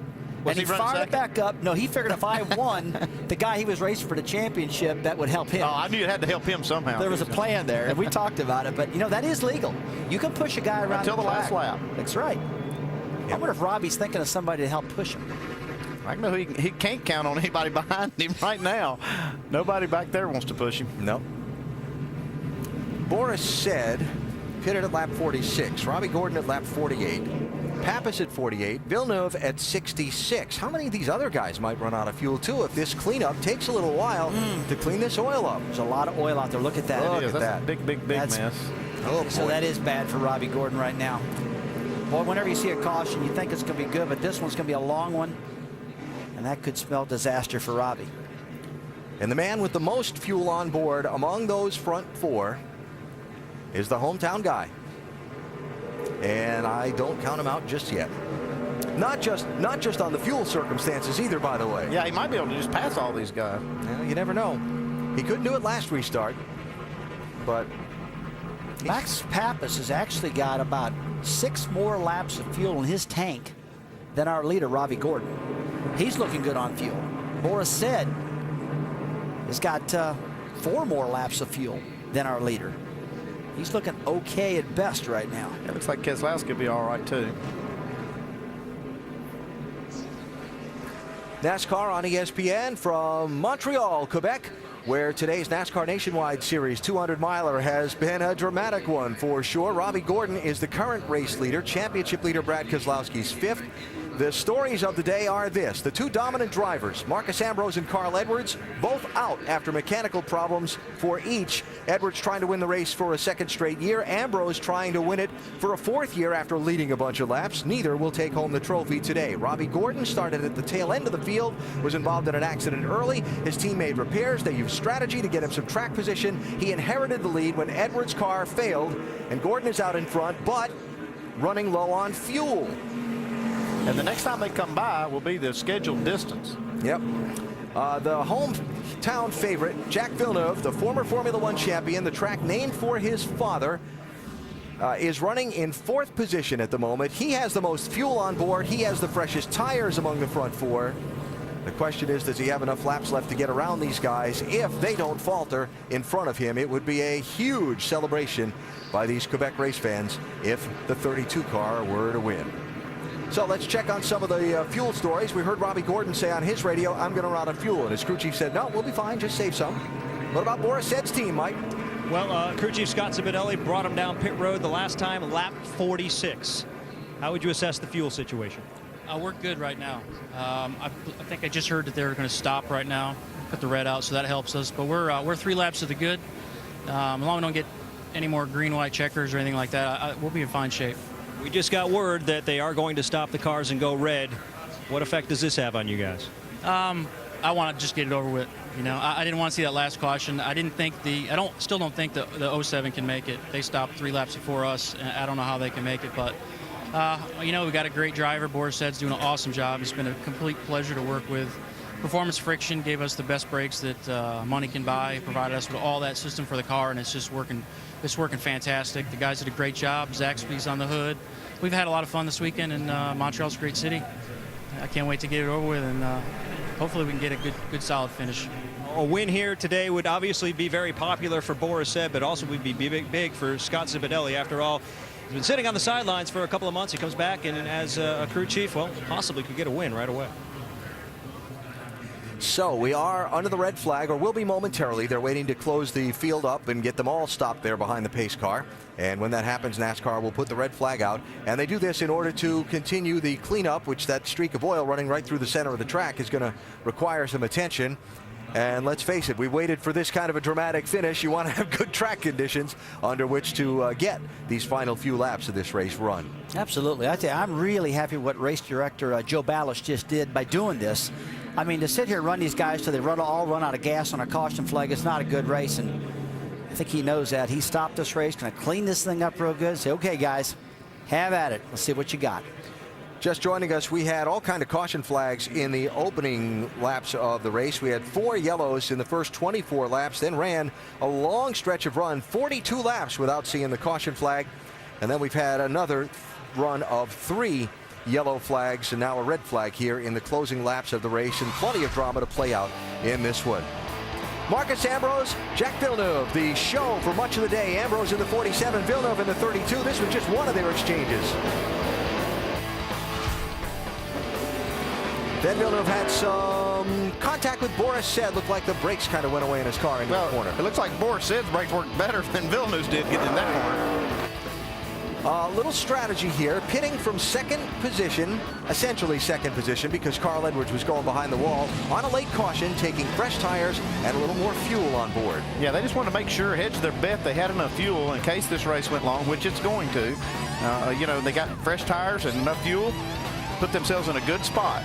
Put the 32 back to 7th for a restart. He raced his way up to 4th in a quick couple of laps and finds himself in that 4th position at this moment. As we get down to the final laps of the race, little contact there, trying to find a way around Max Pappas to get the 3rd position.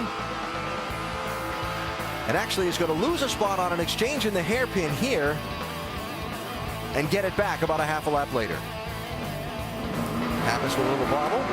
He's got to remember, he's got good tires, Jacques Villeneuve, but boy, the brakes aren't good right now. You see Keselowski over there in the grass? He gets back on track. Shannon, what about Brad Keselowski's day? What's he saying? Well, Brad Keselowski right now currently in the top 5. Last pit stop was on lap 47. You just checked in with your driver. How close are you guys on fuel? We should be fine here. We've with a few caution we've had since we pitted, we should be good. I don't anticipate, hopefully not too many green white checkers. We're probably good for 1 or 2. We'll just have to see from there. But Brad's just done an awesome job all day keeping the discount tire Dodge clean, and he's just showing how a smart racer that he is, and he's able to keep bringing home these top 5 finishes on road courses. Big picture is the championship. So if we do have multiple green-white checkers, how aggressive are you guys willing to get? How much are you willing to gamble? Well, both cars are racing the championship or a lap down or more right now. So, you know, I told Brad if he feels the thing starts to run out of fuel, we'll do our best to try to come down and get some fuel in it so we don't lose a lap. But, you know, we have nothing to lose right now, like I said, with those guys laps down, so we're going to go for it. All right, you heard it. They're going to go for it, guys. Well, at this point, I don't blame them one bit.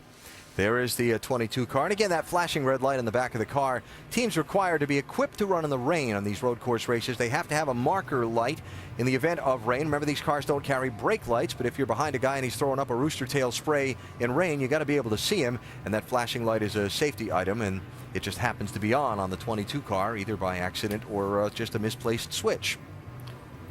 Let's hear from Mike.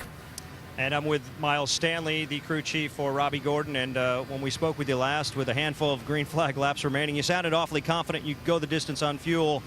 I don't think you were counting on this. How does this change things? This is a little bit of overtime. We were counting on going to 74 laps.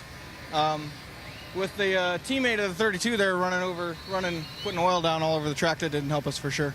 We weren't counting on that caution, and with it, we still have enough fuel to run around here for a little bit. We'll see what we got. Do you have enough fuel to even get back to pit road? Yes. Well, that's a good sign, guys. At least they can salvage a good finish here after a very promising day. Well, interesting. If they stop 10 cars on the lead lap, if you come in, put a splash in, you're fifth in line for the double file restart if you're Robbie Gordon. Yeah, you're right. And some of those cars are crippled. You see Jason Leffler in 11th, Trevor Baines 10th, and he was in that crash. So a lot of these cars back at the back of this lead lap, they could pass pretty easily. That's something to consider, certainly. But if you know you're not going to make it, what's the point? And by the way, that's a great example of how racers think.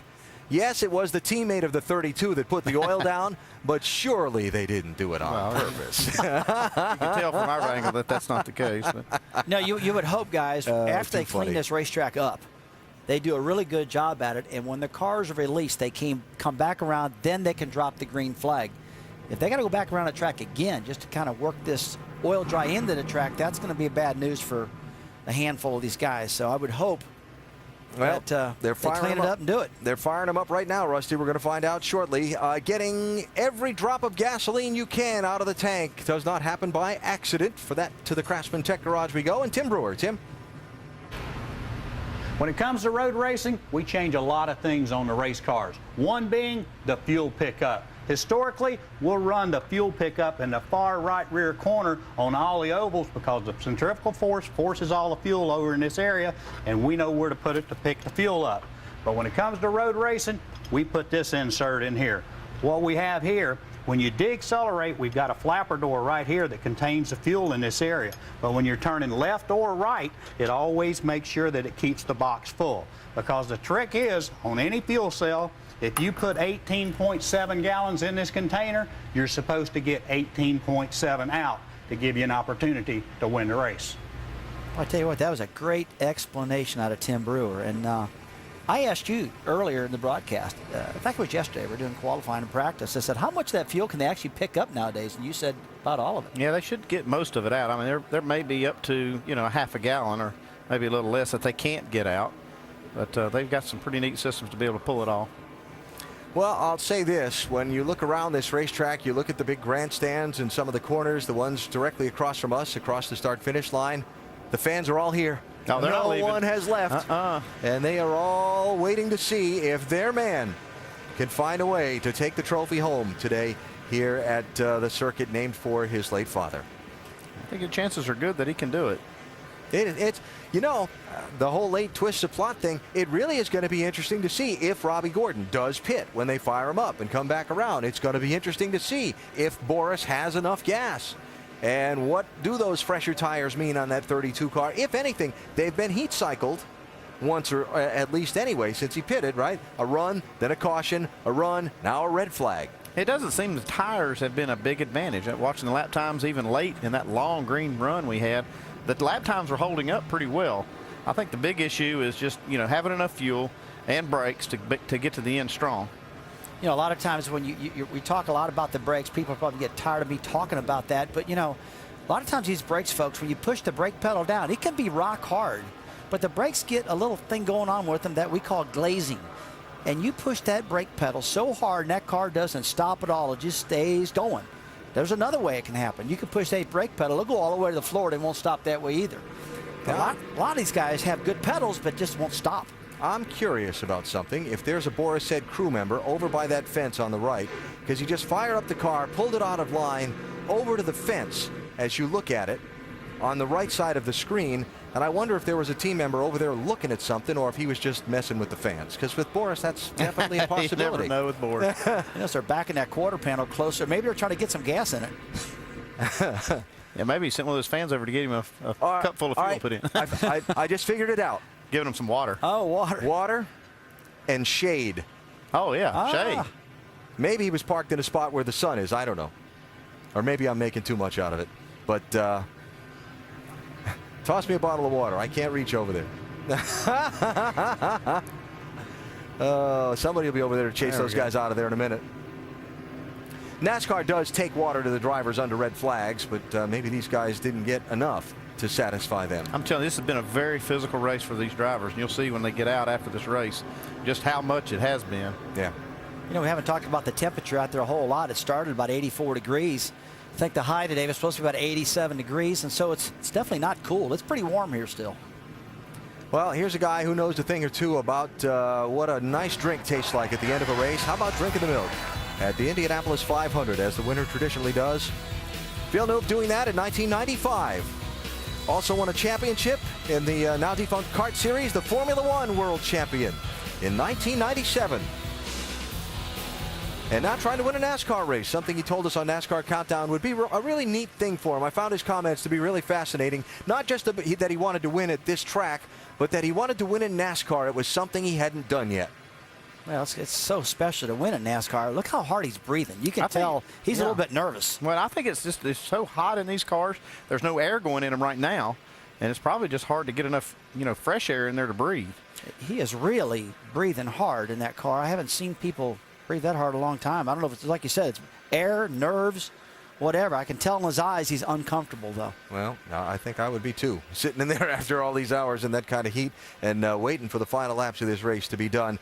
As we discussed earlier today, at the very beginning of our coverage from here in Montreal, Jacques Villeneuve's thoughts on not just winning at this racetrack, but winning at the place named for his father were somewhat equaled by his thoughts of winning in NASCAR. I don't really think about the fact that the track is named after my father. The memories I have, the first one I have is when my dad won his first F1 race, which was in '78, and it was freezing cold, so after on the podium he was wearing a winter coat. Winning in Montreal would be great, but also winning in NASCAR, because it is completely different than anything I've done before. The first Canadian to winning the Indianapolis 500. In '97, when I won the championship, I crashed on the second lap, so that was frustrating. There was a wall painted, "Welcome to Quebec," and that's exactly where I crashed. Great to race in the hometown. The fans here just love racing, whatever form it is in. And so many interesting stories revolving around this racetrack. You see the Salut Gilles, the Toast Gilles, or honor him, written on the racetrack. That actually happened around one of the Formula One races by a fan. They wrote that on the racetrack, and the race organizers said, that's pretty neat. And they have done it every year since. That is now a permanent part of the circuit, named after Canada's Formula One star in the late 70s and early 80s, Gilles Villeneuve, who lost his life in a racing accident in Zolder, Belgium in 1982. The track named for him about a month later, and has carried his name ever since. These drivers are struggling. It's hot out there. These cars, when they're this hot and heat soaked and you stop, there's no air moving inside them at all. It's really tough on them. Yeah. Well, hopefully they get the cleanup done and get this thing going soon, get some air moving into those cars, and these guys can find a way to cool down and regroup for these final couple of laps. Man, this guy right here, Max Pappas, he wants it bad. He's got a great car, this Kevin Harvick car. He knows it. He is so close right now. Another guy wants a win in NASCAR. He's won all kinds of things all around the world and wants to win in NASCAR. See, that's the key, right? Alan, that is the key, what you just said. In NASCAR, these guys haven't won in this series. We talked about Ambrose wanting it so bad. He's won in this series. This guy right here hasn't. He's good enough to do it. Max Pappas going to be moving to the NASCAR Camping World Truck Series for the bulk of his racing. From this point, the part-time effort he was running in the NASCAR Sprint Cup Series being turned over to another driver. And Pappas looking to see if he can get to victory lane in this 33 car today in these final couple of laps. Well, if you could win a race on heart, this guy right here win by a lap. I'm telling you, he races so hard. He wants to win so bad. Well, they fire the cars, as you can hear, and are beginning to roll them off. See some of the steam inside the car from where the water hit the floorboards, where he was pouring it over himself. How hot that must be. What is it, Andy? Through the exhaust of these cars, the headers, they create about 1,300 degrees of temperature. Yeah, it's just underneath the car, but even, you know, the whole car gets heat soaked, and that floorboard can be upwards of 150, 60, 70 degrees. I get race fans ask me all the time, Rusty, how hot floorboard? And you'll get about 170 degree air radiating up into your body. One time I lost 11 pounds in a race, the Southern 500. Wow. It gets hot. Wonder how many of us can imagine what it'd be like to sit in that in those kind of temperatures, wrapped up in those kind of clothing. I was sweating just being down on the grid in a suit and tie for the pre-race show today, let alone being inside that race car. Well, the field is rolling again under the yellow flag. We'll see if anybody comes to pit road here. We'll see if Robbie Gordon comes to pit road after a 13-minute red flag for the cleanup of the oil dumped from Jason Leffler's car after the scrum from the last restart. And the contact he had with the lap car. Robbie Gordon bypasses pit road. Can't see if it's open or not. But maybe he's decided to just ride it out. Well, this is the first attempt of a green-white checker. They will go up to 3 attempts. And the way we've seen these restarts, I say chances are good we'll get more than one. Some cars pitting here. Yeah, the pit road was open, so Robbie Gordon is going to just go for it. As long as that motor's running, he's going to stay out there. Which adds another element if you're the guy lined up behind him on the restart and the thing hiccups. Just got to be careful. Try to avoid him. You deal with it then. Yeah. See if you can push him out of the way. So they will get the restart next lap by. Well, effectively, this is the one to go. They're going by the flag now, so it'll be green when they come back here. They technically give them the one to go back there at the bridge. They give the restart signal at a couple different places on this big racetrack, but they essentially will go green next time by. And if you're new to NASCAR, the rules for these green-white checker finishes, in order to give the fans the opportunity to see the race finish under green instead of under the yellow, which they desire, if the race reaches its scheduled conclusion and it's under the yellow flag, NASCAR will make up to 3 attempts at a green-white checker finish. When they come by next time, they'll wave the green. They'll come back around, make a lap, wave the white, make another lap and wave the checkered. If there's a caution somewhere before the white flag is shown to the leader, then they'll do it all again. But once the leader's taken the white flag, if the yellow comes out, then between then and when the leader takes the checkered flag, that's it. The field is frozen, the race is over. I'll tell you one thing, all that stuff you just said, I totally got it standing here, but when I was in those cars driving it, I was totally confused. I'd say, tell me when the race is over. Yeah. And I have had times where I've been leading the race, and I'd say, is it over yet? Is it over yet? Because I'm so intense. I'm so focused. Yeah, you're not watching those flags when you come by. And especially with this green-white checker restart stuff. Gordon's having trouble. Is he out of fuel? Yeah, well, he's having trouble keeping pace here. Is he got the motor turned off, Andy? Who knows? Possibly. Well, remember that there is a NASCAR rule that you have to maintain pace. Yeah, he's putting himself in a vulnerable spot there because if more said and these other drivers pass him when he's doing that, then they'll line him up behind them. Now, NASCAR understands these guys running and shutting the engines off and so on under the caution flags to save fuel. They understand all that. But if the car hiccups and shuts off and it takes Robbie Gordon a second to get it refired and these other cars just go by him at the normal pace. Okay, now see here? See this? This could cause Robbie a problem. He's got to be careful. He can't let that guy get in front of him. Pick it up a little bit. You got to pick it up a little bit. See, that's the NASCAR official in his pit telling the crew chief. Got to get up behind the pace car. Who's telling Robbie. Yeah, he can't mess up too bad right now. He don't want to have happen to him what happened to Marcus Ambrose out at the racetrack out in California where he shut it off. Pick it up there. There you go. Cars passed him. I hear he's just got warned by NASCAR, hey, don't lay back too much. His crew chief's telling him. And remember, we're not on the white flag yet. Somebody could push him, but nobody's going to push him that's racing for the win. I would think not. Yeah. The vulnerabilities of a single car team. Now, that's one of the cool things for telemetry that we have up here. We can actually see when Robbie turns that engine off. Our computers and stuff that NASCAR has shows the engine shut down. That shows when it refires through the electronics. So he did a lot of that trying to save fuel. Now he's trying to get the tires heated up just a little bit. Get some heat in them. Well, it is going to be See there, he's having trouble keeping pace there. I don't know if he's shutting it off or not. Yep. Robbie Gordon with Boris Said to his right, then Max Pappas behind Gordon, and Villeneuve going to be on the driver's right side of row number 2. Remember, turn 1 is a left-hand kink, then turn 2 is the hard right-hand Senna corner. That big sweeper that Marcus Ambrose told us earlier you can make so much time off of by being down low and being able to dig hard off that corner. Well, one thing I just saw on the exit of turn 2, the racetrack is still real dirty. I saw the cars exiting that corner, leaving tire marks, so we know there's not going to be any grip out there. They're going to be slipping and sliding all over the place, especially as they enter turn 3. Well, these Montreal races have been known for their bizarre finishes, their twists of plot, the surprise winners. We've had a lot of late drama in this one. The 2 dominant drivers on the day have had mechanical troubles. They'll not be a factor to win. Now there's fuel mileage drama for the 07 car, and for that matter, some of the others around him, all except that 32. We know he's got enough gasoline to go to the finish. Gordon, Boris Said, Pappas, Villeneuve coming to the beginning of a green-white checker finish at Montreal. Who's going to get the trophy?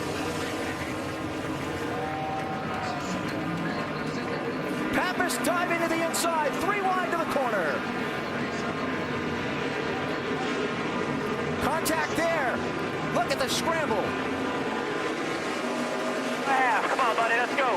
Boris Said to the lead. Gordon back to second.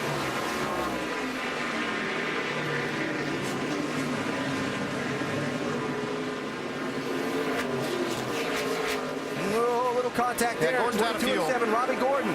Robbie's out of gas. It comes up short. Still a long way to go here. And is he going to get off the track in a safe spot or bring out another yellow? How about that? Boris Said, looking great in that 09 Zaxby's car. Robbie, they want you to go in and cut off turn 7. Cut off turn 7. They want you. Tell you what, if Boris wins this race, he's needed this for a long time. Here's another guy that's trained all these drivers. Oh, there goes Fitzpatrick off. He trained a lot of drivers. Boris Said did. Was running 5th, Fitzpatrick. Max Pappas trying to charge in, and that always present 32 car. Villeneuve in 3rd. Oh, listen to the Quebec fans cheer. Max Pappas is going to get to Boris Said. Willie put a bumper to him. You never know.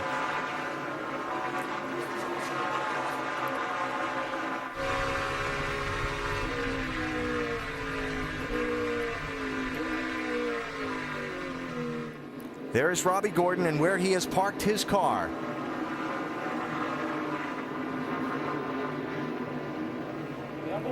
To the white flag. Last lap at Montreal. Even if the caution comes out, the race will be over, the field will be frozen. Pappas looking to close in. If they tangle, the 32 will try and pounce.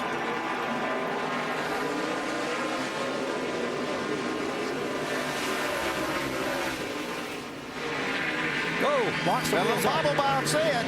No, it's close. Oh, man, look at Villeneuve pushing hard.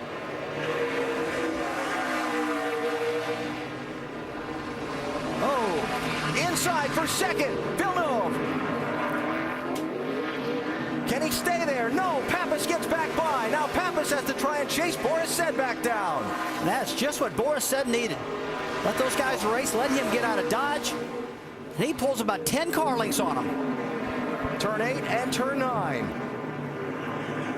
There's Robbie Gordon's car as the driver walks away.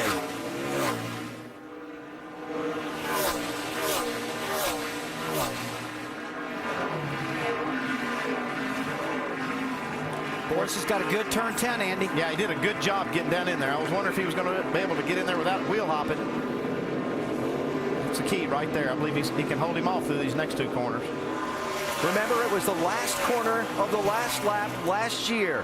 One little mistake that cost Marcus Ambrose the win and allowed Carl Edwards to go by. Here's Pappas inside of Boris. He got him. Boris going to try the crossover. Clear.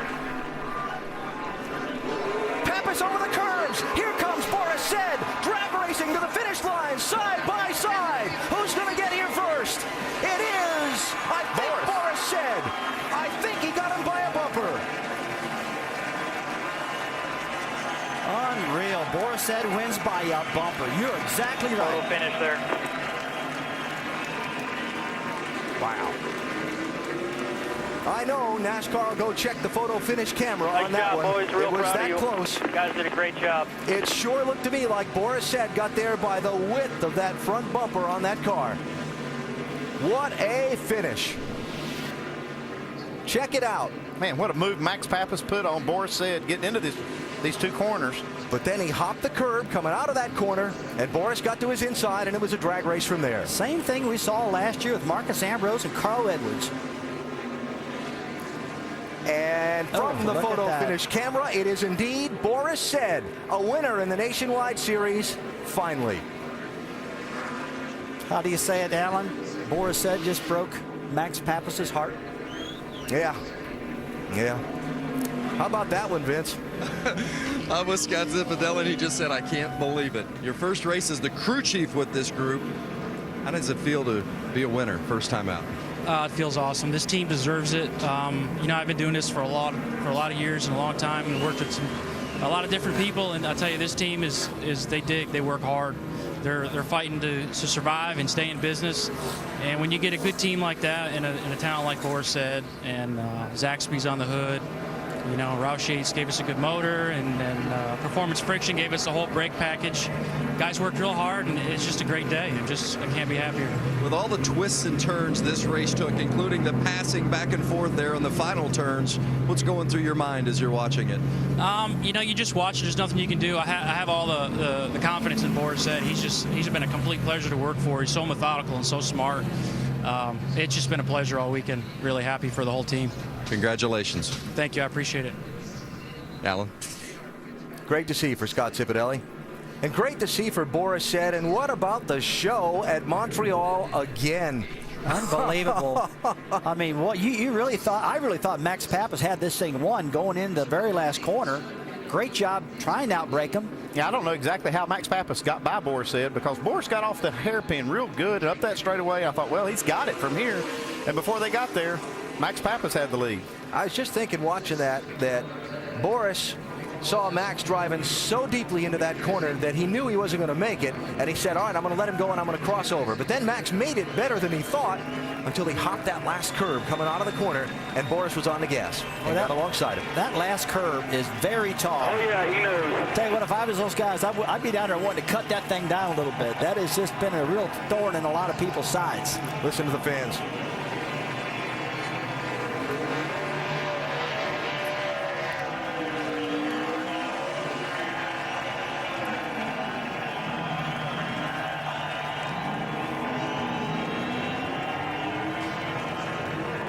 They love their racing here in Montreal. And if they stayed for the finish of this one, and they all did, boy, they got their nickels worth. Photo finish. Boris Said and Max Pappas, two of the best on road courses. And they put on a show in that last lap and came to the finish line side by side. Well, they did. What about Jacques Villeneuve? I mean, that move he made trying to get past Boris Said, and a great move. Max Pappas trying to pass him too. And back to what you said before, Rusty and Andy, you just have to be so happy for Boris. He's helped so many people better their careers and better their road racing skills. And all Boris has wanted to be for the last, 5-10 years is a NASCAR driver. And now he's a NASCAR winner. Now he's a winner. There you go, Andy. Way to go. Third place for Villeneuve today, Vince. Wow, what an incredible run. You look at the damage on the front of this car and all over this car. Great effort today, Jacques. What was the difference between first and third today?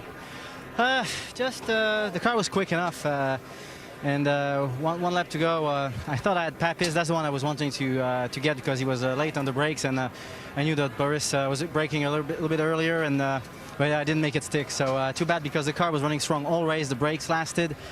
Just wasn't as good at the end of the race as it was early. That's about it. We had a strong effort from the Dollar General team. I think we're great this weekend. Gave him a thrill. The fans were on their feet as Jacques pulled it in here to pit lane. Third place. Shannon? Yeah, Vince, the team down here giving Max Pappas hugs. Great finish for you guys. We could feel how bad and how hard you were fighting for that win. What are your thoughts on the day, Max? I mean, first, congrats to Boris. You know, if I couldn't win, he deserved a win.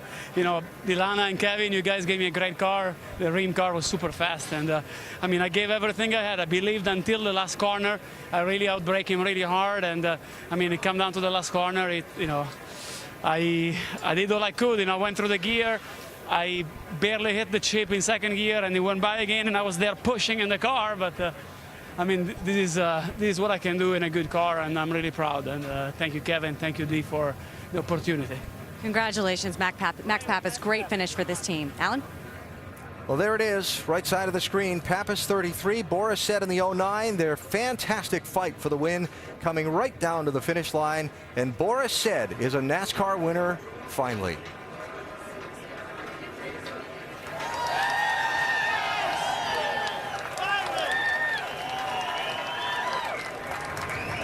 And the words out of Boris Said's mouth, finally, a winner in the Nationwide Series. What does this mean to you? It's unbelievable. I mean, I've been trying so long, and this race is so tough, and it was all about brakes, and thanks to Performance Friction for giving me the best brakes in the thing, and it just was unbelievable. I didn't know I won because I didn't have a radio at the end, but, you know, these guys did a great job, Performance Friction brakes, Zaxby's thing, Zaxby's fried chicken, and it was just awesome.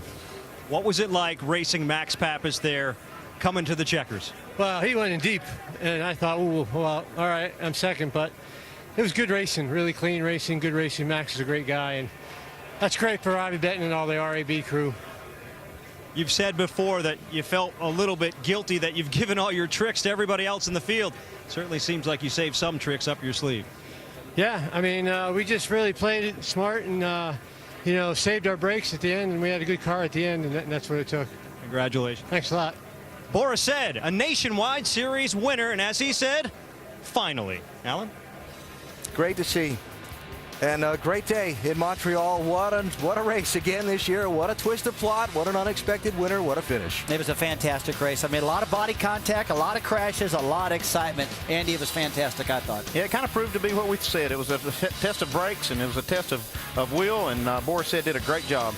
Next weekend, it's on to Atlanta for the Nationwide Series. Saturday night, 6:30 Eastern on ESPN2. The NASCAR Sprint Cup Series returns to action next Sunday, 7:30 Eastern on ESPN. Our coverage presented by Pennzoil. We start with NASCAR Countdown at 7 Eastern. And up next, the 2010 FIBA World Championships, the USA versus Slovenia from Istanbul, Turkey.